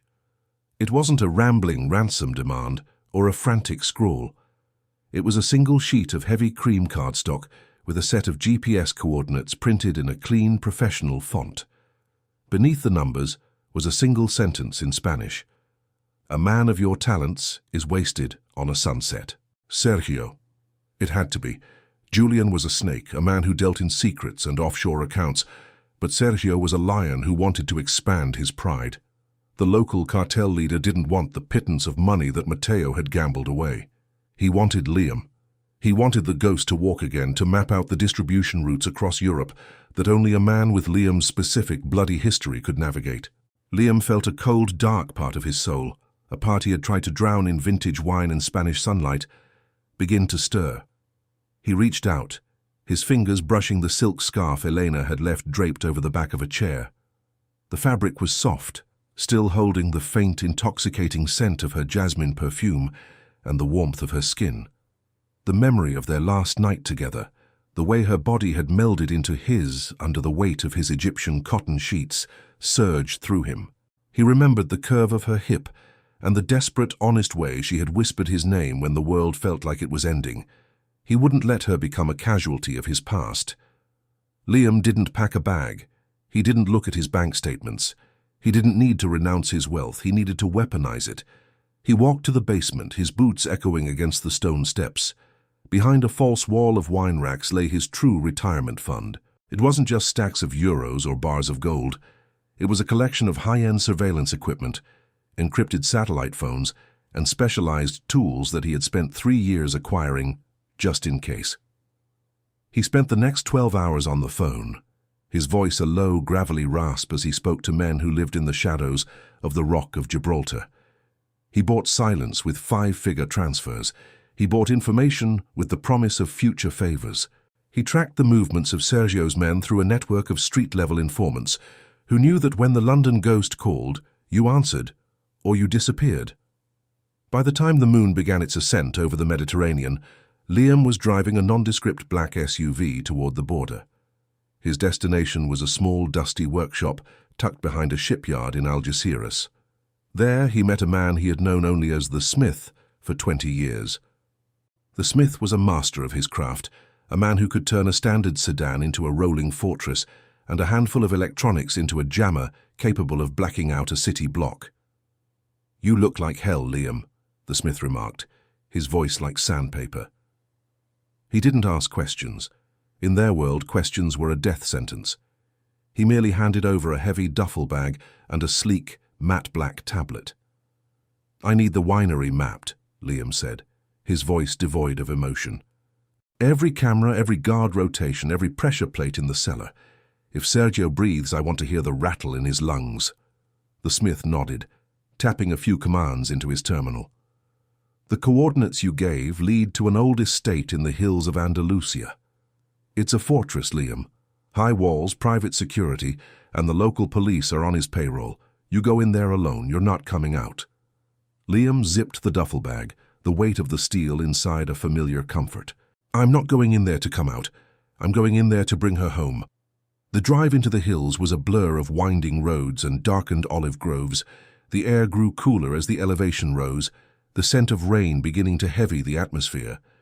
Liam's mind was a tactical map, projecting every possible scenario, every point of failure. He thought of Elena's eyes, the way they had looked at him with a mixture of awe and terror when he had fended off the intruders at the villa. He knew that after tonight, that awe might be gone, replaced entirely by the terror of seeing the man he truly was. He wasn't a hero. He was a man who knew how to break things, and Sergio had broken the one thing Liam had left that was pure. As the first heavy drops of a torrential rainstorm began to pelt the windshield, Liam pulled the SUV into a hidden trailhead 2 miles from the winery. He checked his equipment one last time. The night vision goggles, the silenced sidearm, the thermal imaging tablet that showed the heat signatures of the men guarding the perimeter. There were 12 of them. 12 men between him and the woman who had made him believe, for a fleeting moment, that he could be more than a ghost. He stepped out of the vehicle, the rain instantly soaking through his dark tactical gear. He didn't feel the cold. He felt only the singular burning drive to reach the cellar. He moved into the vineyard, his boots sinking into the softening mud. The winery loomed ahead of him, a dark Gothic silhouette against the lightning-streaked sky. He paused at the edge of the perimeter fence, watching a guard light a cigarette beneath the eaves of an outbuilding. The man was relaxed, his rifle slung carelessly over his shoulder. He had no idea that the shadow creeping toward him was the most dangerous thing to ever walk the Spanish soil. Liam reached for a small electronic device in his pocket, a signal looper that would feed the security cameras a 30-second loop of an empty hallway. He had 29 minutes until the system reset and alerted the main security hub. He didn't think about the risk. He didn't think about the millions of euros sitting in his bank account that could buy him 1,000 lives in 1,000 different cities.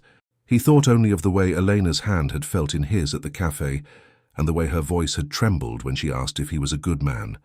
He wasn't a good man, but he was her man. As he scaled the stone wall with a practiced, fluid motion, a flash of lightning illuminated the courtyard for a split second. In that strobe of light, Liam saw something that made his heart stop. A small silver earring lying in the gravel, reflecting the sky. It was the one he had given her on their second night at the villa. He dropped down into the shadows, his pulse hammering against his ribs like a trapped bird. He was inside, but as he looked up at the darkened windows of the main house, A red light began to pulse slowly from the top of the tower, signaling that his presence hadn't been as undetected as he had hoped.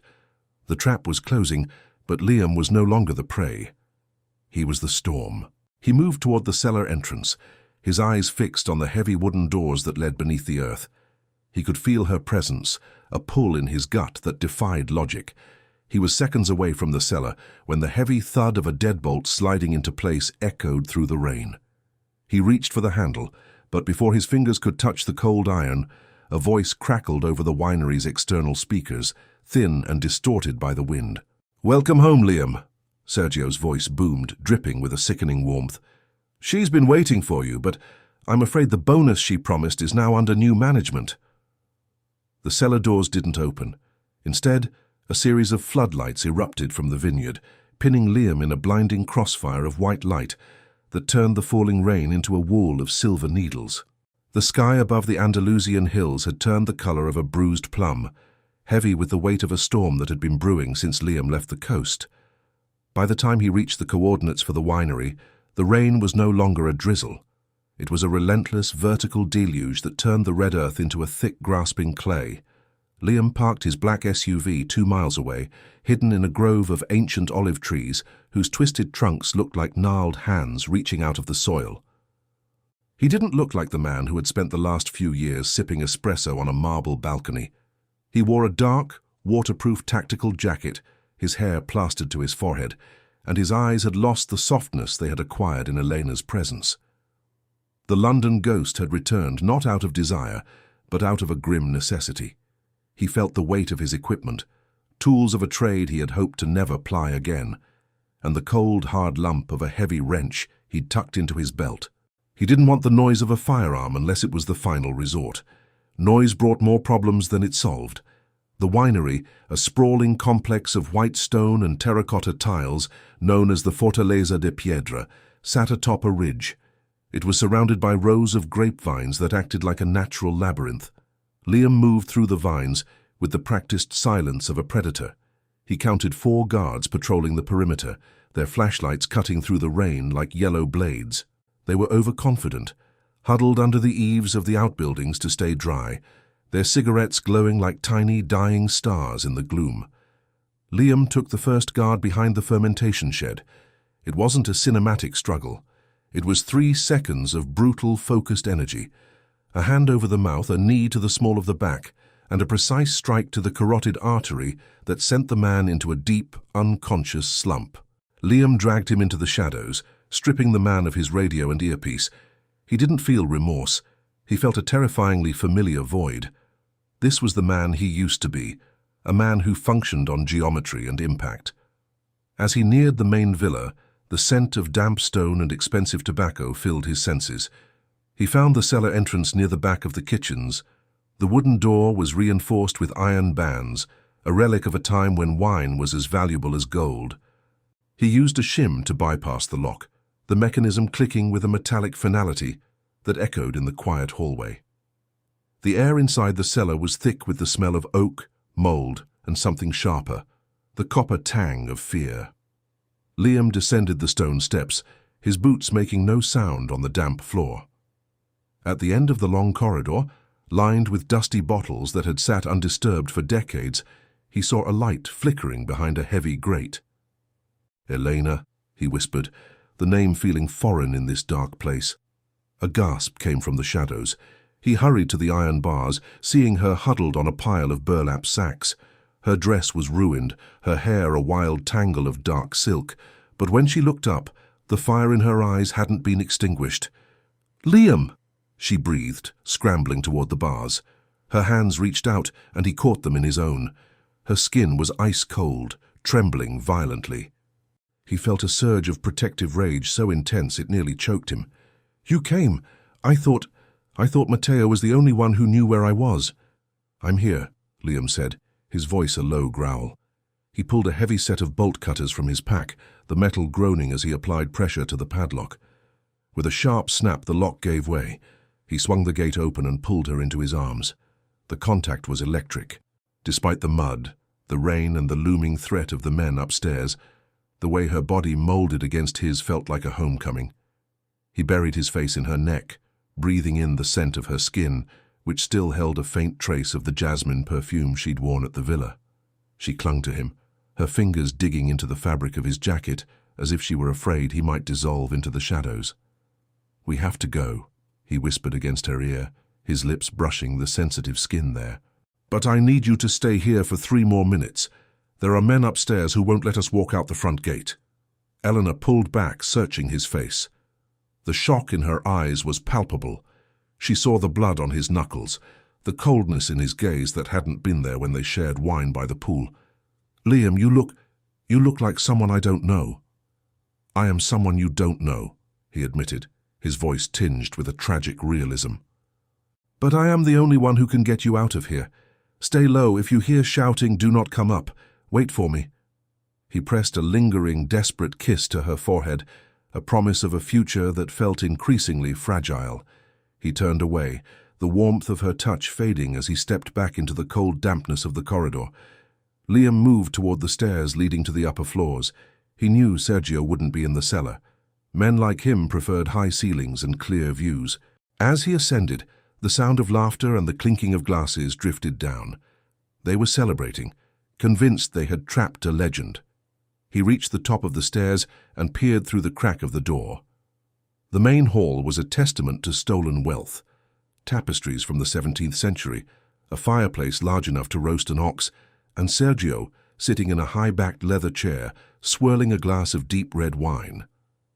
There were 2 guards with him, both looking bored, their weapons slung carelessly over their shoulders. Liam took a steadying breath. He wasn't just fighting for his life anymore. He was fighting for the version of himself that Elena believed in. He reached into his pocket and pulled out a small, heavy object, a flashbang device he'd acquired from his contact in Gibraltar. It was a gamble. It would alert everyone in the winery, but it would give him the 2 seconds of chaos he needed to level the playing field. He pulled the pin, counted to 3, and tossed it into the room. The explosion of light and sound was deafening, even from behind the door. Liam kicked the door open before the echoes had died down. He moved like a blur, the first guard going down before he could even rub the spots from his eyes. The second guard tried to swing his rifle, but Liam was faster. A calculated strike to the throat, sending the man to the floor, gasping for air. Sergio, however, hadn't moved. He sat in his chair, his eyes watering from the flash, but a cruel smile played on his lips. He didn't reach for a gun. He simply pointed toward the large arched window behind him. "You are very good, Liam," Sergio shouted over the ringing in his ears, "but you were always better at the hunt than the trap." Liam froze. From the shadows of the gallery above, he heard the distinctive click of several safeties being disengaged. He wasn't facing 3 men, he was facing a dozen.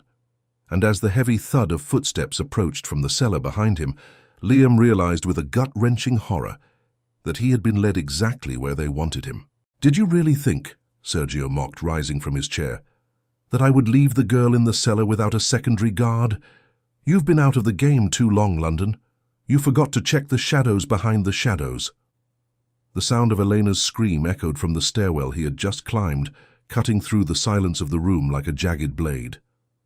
Liam's heart hammered against his ribs, a frantic, trapped bird, as he realized his rescue mission had just become a surrender. The rain lashed against the stone walls of the Andalusian winery with a ferocity that seemed to mirror the storm raging within Liam. Each drop felt like a percussion of his past life, a rhythmic reminder of the man he had tried to bury beneath the sun-drenched luxury of Marbella. His knuckles were split, the skin raw and stinging from the silent takedowns he had performed in the shadows of the fermentation room. He didn't feel the pain, though. All he felt was a cold, crystalline focus. He was the London Ghost once more, a title he had earned through a decade of calculated dominance, and tonight that ghost was haunting the hills of Spain. He found the cellar door at the end of a damp, narrow corridor. The air here was thick with the scent of mold and souring grapes. With a heavy iron key he had liberated from a unconscious guard, Liam turned the lock. The door creaked open, revealing a small, dimly lit room where Eleanor sat on a wooden crate. Her hair was a tangled mess of chestnut silk, and her dress, the one she had worn when they shared a quiet glass of wine only 2 nights ago, was torn at the shoulder. When she looked up, The terror in her eyes didn't vanish instantly. It shifted into a profound, heart-wrenching awe. Liam stepped into the room, his presence filling the cramped space. He didn't say a word at first. He simply crossed the floor and knelt before her.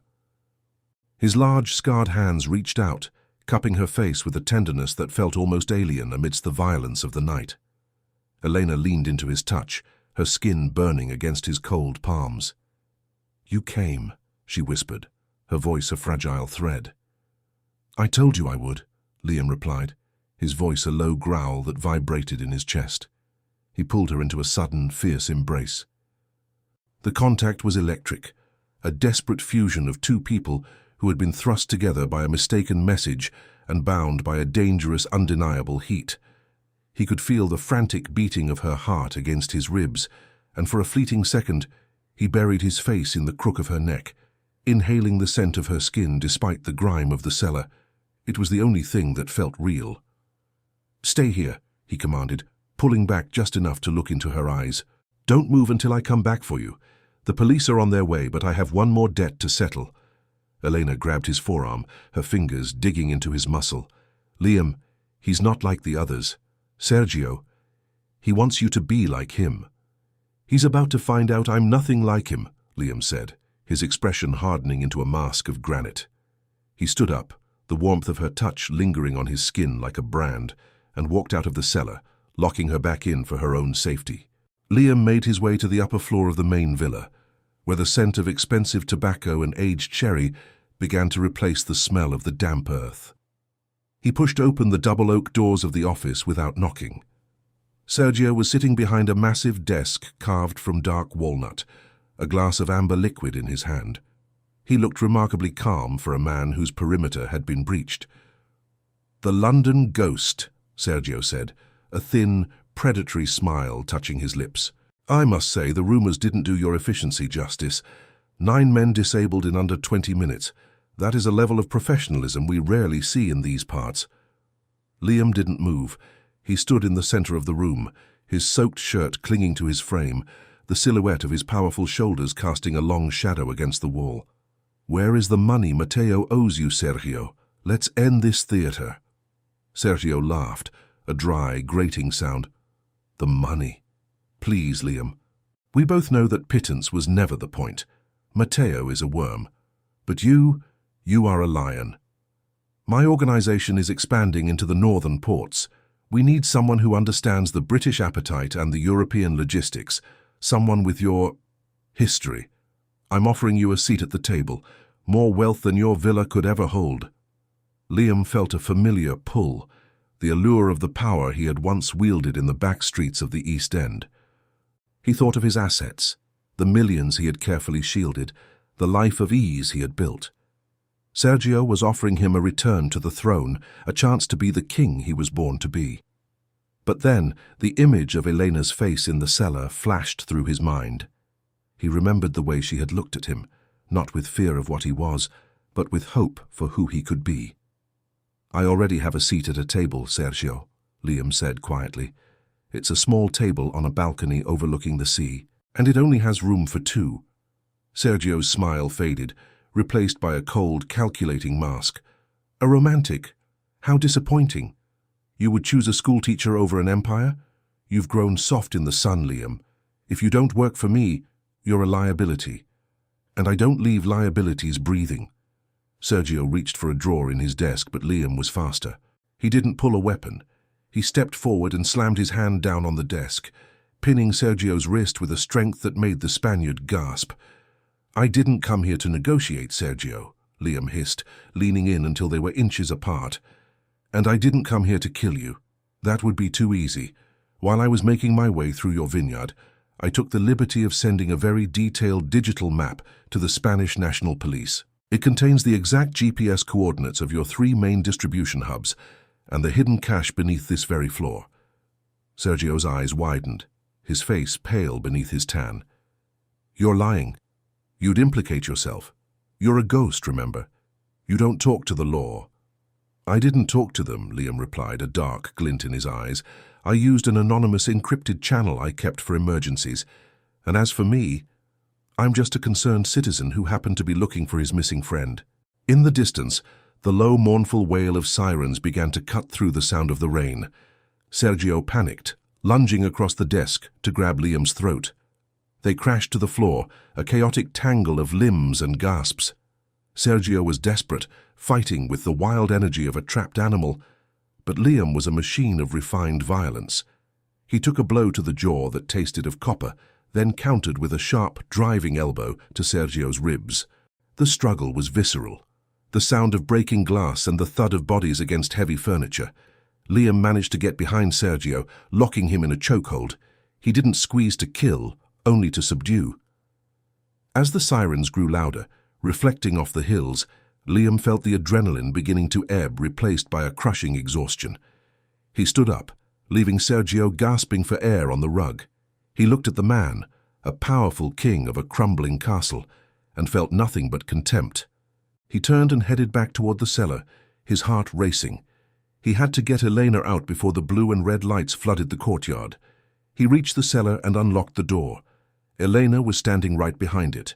Without a word, he grabbed her hand and pulled her toward the back of the winery, toward the old smuggling tunnels he had memorized from the property's architectural history. They were halfway down the dark stone steps of the tunnel when Liam stopped, his breath hitching. He leaned against the damp wall, his hand clutching his side. "Liam," Elena asked, her voice trembling. He looked down. In the dim light of his flashlight, he saw the dark stain spreading across his white shirt. During the struggle with Sergio, he hadn't felt it. The sharp, cold sting of a letter opener or a concealed blade. The adrenaline had masked the truth, but now, as they stood in the bowels of the earth, the reality of his mortality began to seep through his fingers. "We have to keep moving," he whispered, his face turning a ghostly shade of pale. "There's an exit 300 yards ahead."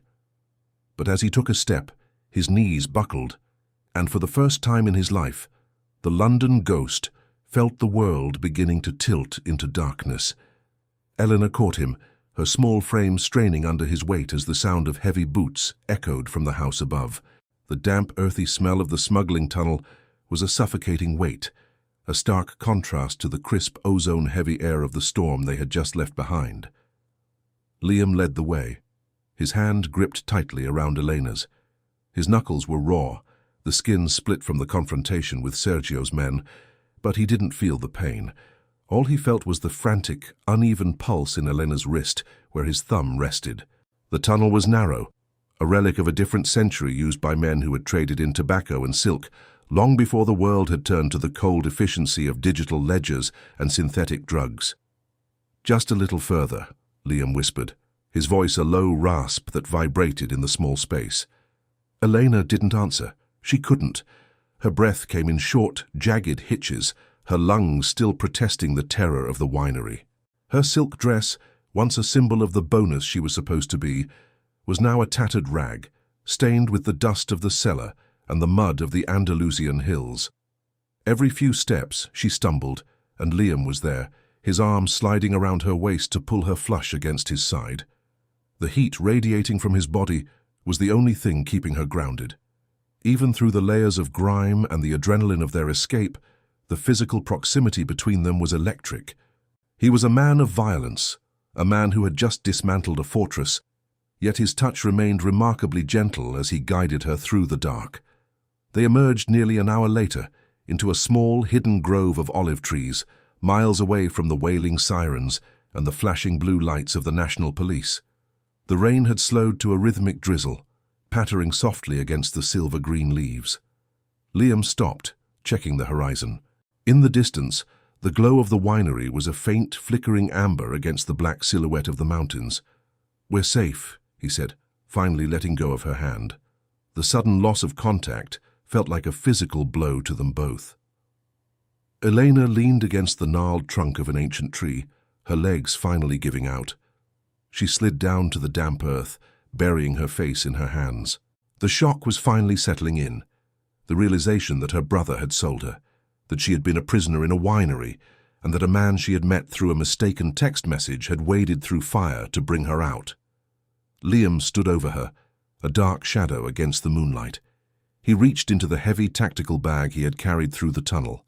He didn't say anything for a long time, allowing the silence of the grove to wash over them. When he finally spoke, his tone was different.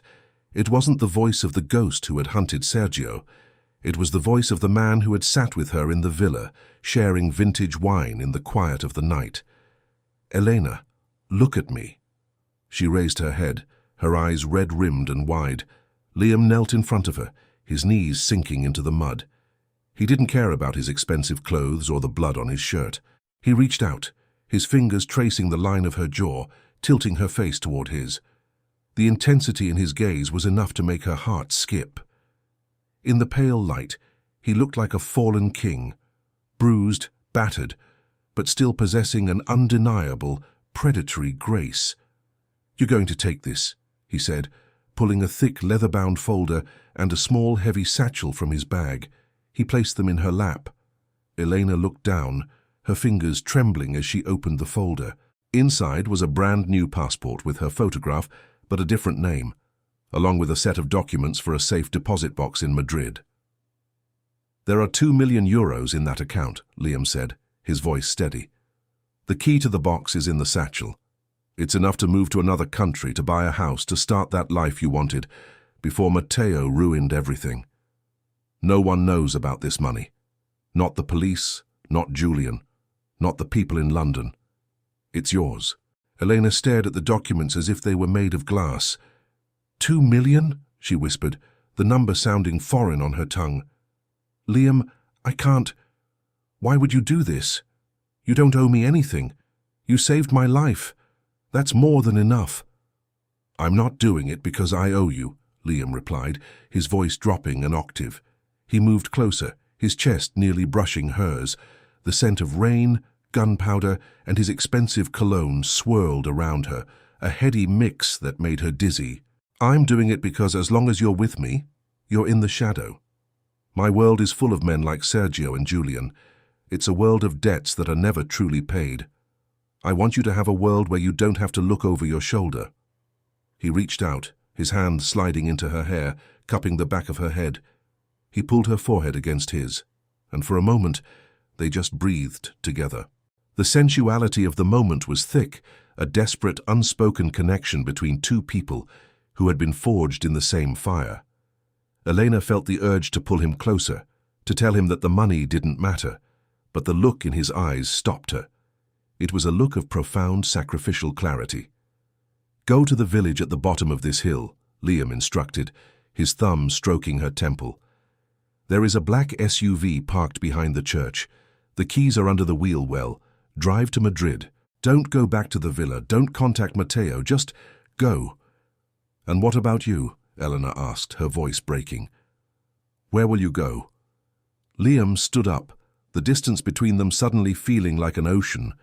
He slung his bag over his shoulder, his face hardening once more into the mask of the London ghost. "I have things to finish. I don't leave loose ends, Elena. Not when they've threatened what's mine." He turned to walk away, his boots crunching on the dry leaves beneath the olive trees. "Liam!" she called out, standing up on shaky legs. He paused but didn't turn around. "Was it all just a mistake?" she asked, the folder clutched to her chest. "The message, the villa, was it just business for you?" Liam stayed still for a long second. The wind picked up, tossing the branches of the olive trees and casting dancing shadows across his back. "It was the best mistake I ever made," he said quietly, before disappearing into the darkness of the grove. Eleanor stood alone in the rain, the weight of the 2 million euros and her new identity heavy in her hands. She looked toward the village, toward the life he had bought for her with blood and steel. But as she turned to leave, a low, rhythmic sound caught her ear, the distinct muffled vibration of a phone. She reached into the pocket of the tactical jacket Liam had draped over her shoulders earlier. It wasn't her phone, it was Liam's encrypted device, the one that had started it all. The screen flickered to life in the dark, illuminating her face with a cold blue glow. A new message had just arrived from an unknown number. It wasn't from a fixer, and it wasn't a mistake. It was a photograph taken from a distance, showing Liam and Elena standing in the grove just moments ago. Below the image, a single sentence was typed in English. "The ghost should have stayed dead. Now we know what he loves." The realization hit her like a physical blow. The war wasn't over. By trying to save her, Liam had inadvertently painted a target on her back that no amount of money could erase. And as she looked back into the dark where he had vanished, she realized he had no idea that the hunters had already found their new trail. The golden light of October 2022 draped over Seville like a heavy velvet curtain. It was a city that breathed history, its cobblestones polished by the footsteps of 1,000 years, and Liam found himself sitting at a small, wrought-iron table in a quiet plaza, far from the tourist-heavy sprawl of the cathedral. The air was thick with the scent of roasted coffee and the faint, lingering sweetness of orange blossoms.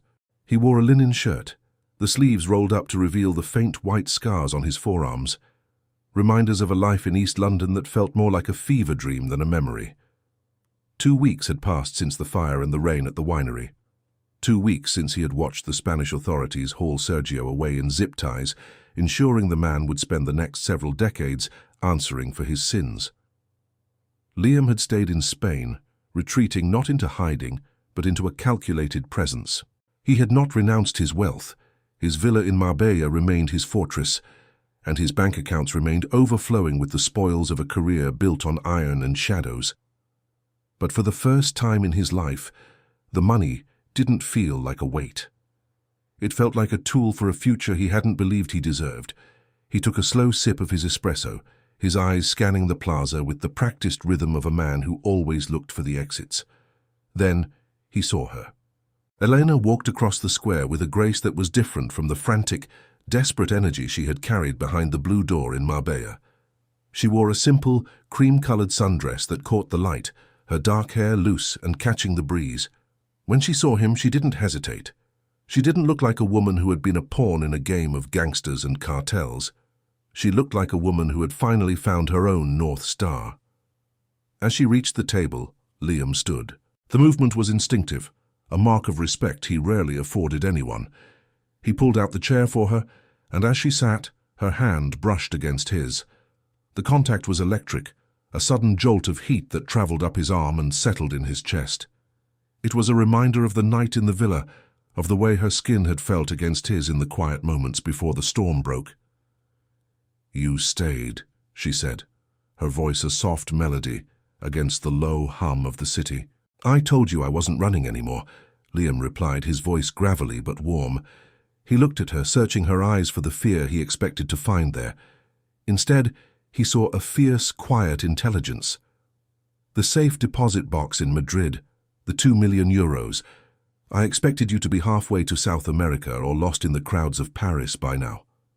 Elena smiled, a slow, knowing expression that reached her eyes.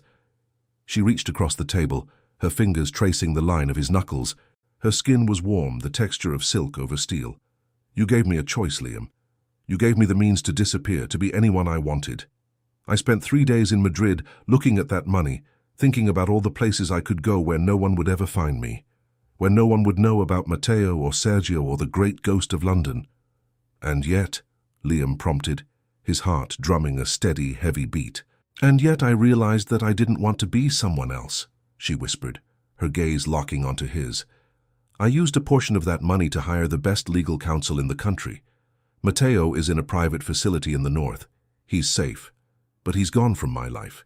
He's been barred from ever contacting me again as part of a settlement regarding his debts. I cleared my own records, Liam. I'm not a courier, and I'm not a victim. I'm just Elena." Liam leaned forward, the distance between them shrinking. The scent of her, jasmine and something uniquely hers, filled his senses. He felt the familiar pull of her, a gravity that had defied logic from the moment that mistaken message had flashed on his encrypted phone. "I'm a dangerous man to know, Elena," he said, the words a final warning, a ghost of the morality he still carried. "The men I dealt with, the things I've done, they leave a stain." "We all have stains," she countered, her hand sliding up to cover his pulse point at his wrist. She could feel his heart racing, a mirror to her own. "You didn't see a bonus when you looked at me. You saw a person. You fought for me when you could have just walked away. You didn't become the monster Sergio wanted. You used the monster to protect what was real." She leaned in, her face inches from his. The world around them, the clinking of spoons, the distant chatter of children, the tolling of a church bell, faded into a dull roar. There was only the heat radiating between them. Liam reached up, his thumb grazing her lower lip, feeling its softness and the slight tremble of her breath. When he kissed her, it wasn't the desperate, adrenaline-fueled embrace of the winery. It was slow, deep, and anchored in a profound reality. It tasted of coffee and the sun, a promise of something that wasn't built on shadows. As they pulled apart, the reality of their situation settled over them. They were wealthy, they were free, and they were together in a world that had tried to tear them apart. Julian was back in London, his influence neutered by the documents Liam had released to the right people. Sergio was a memory behind bars.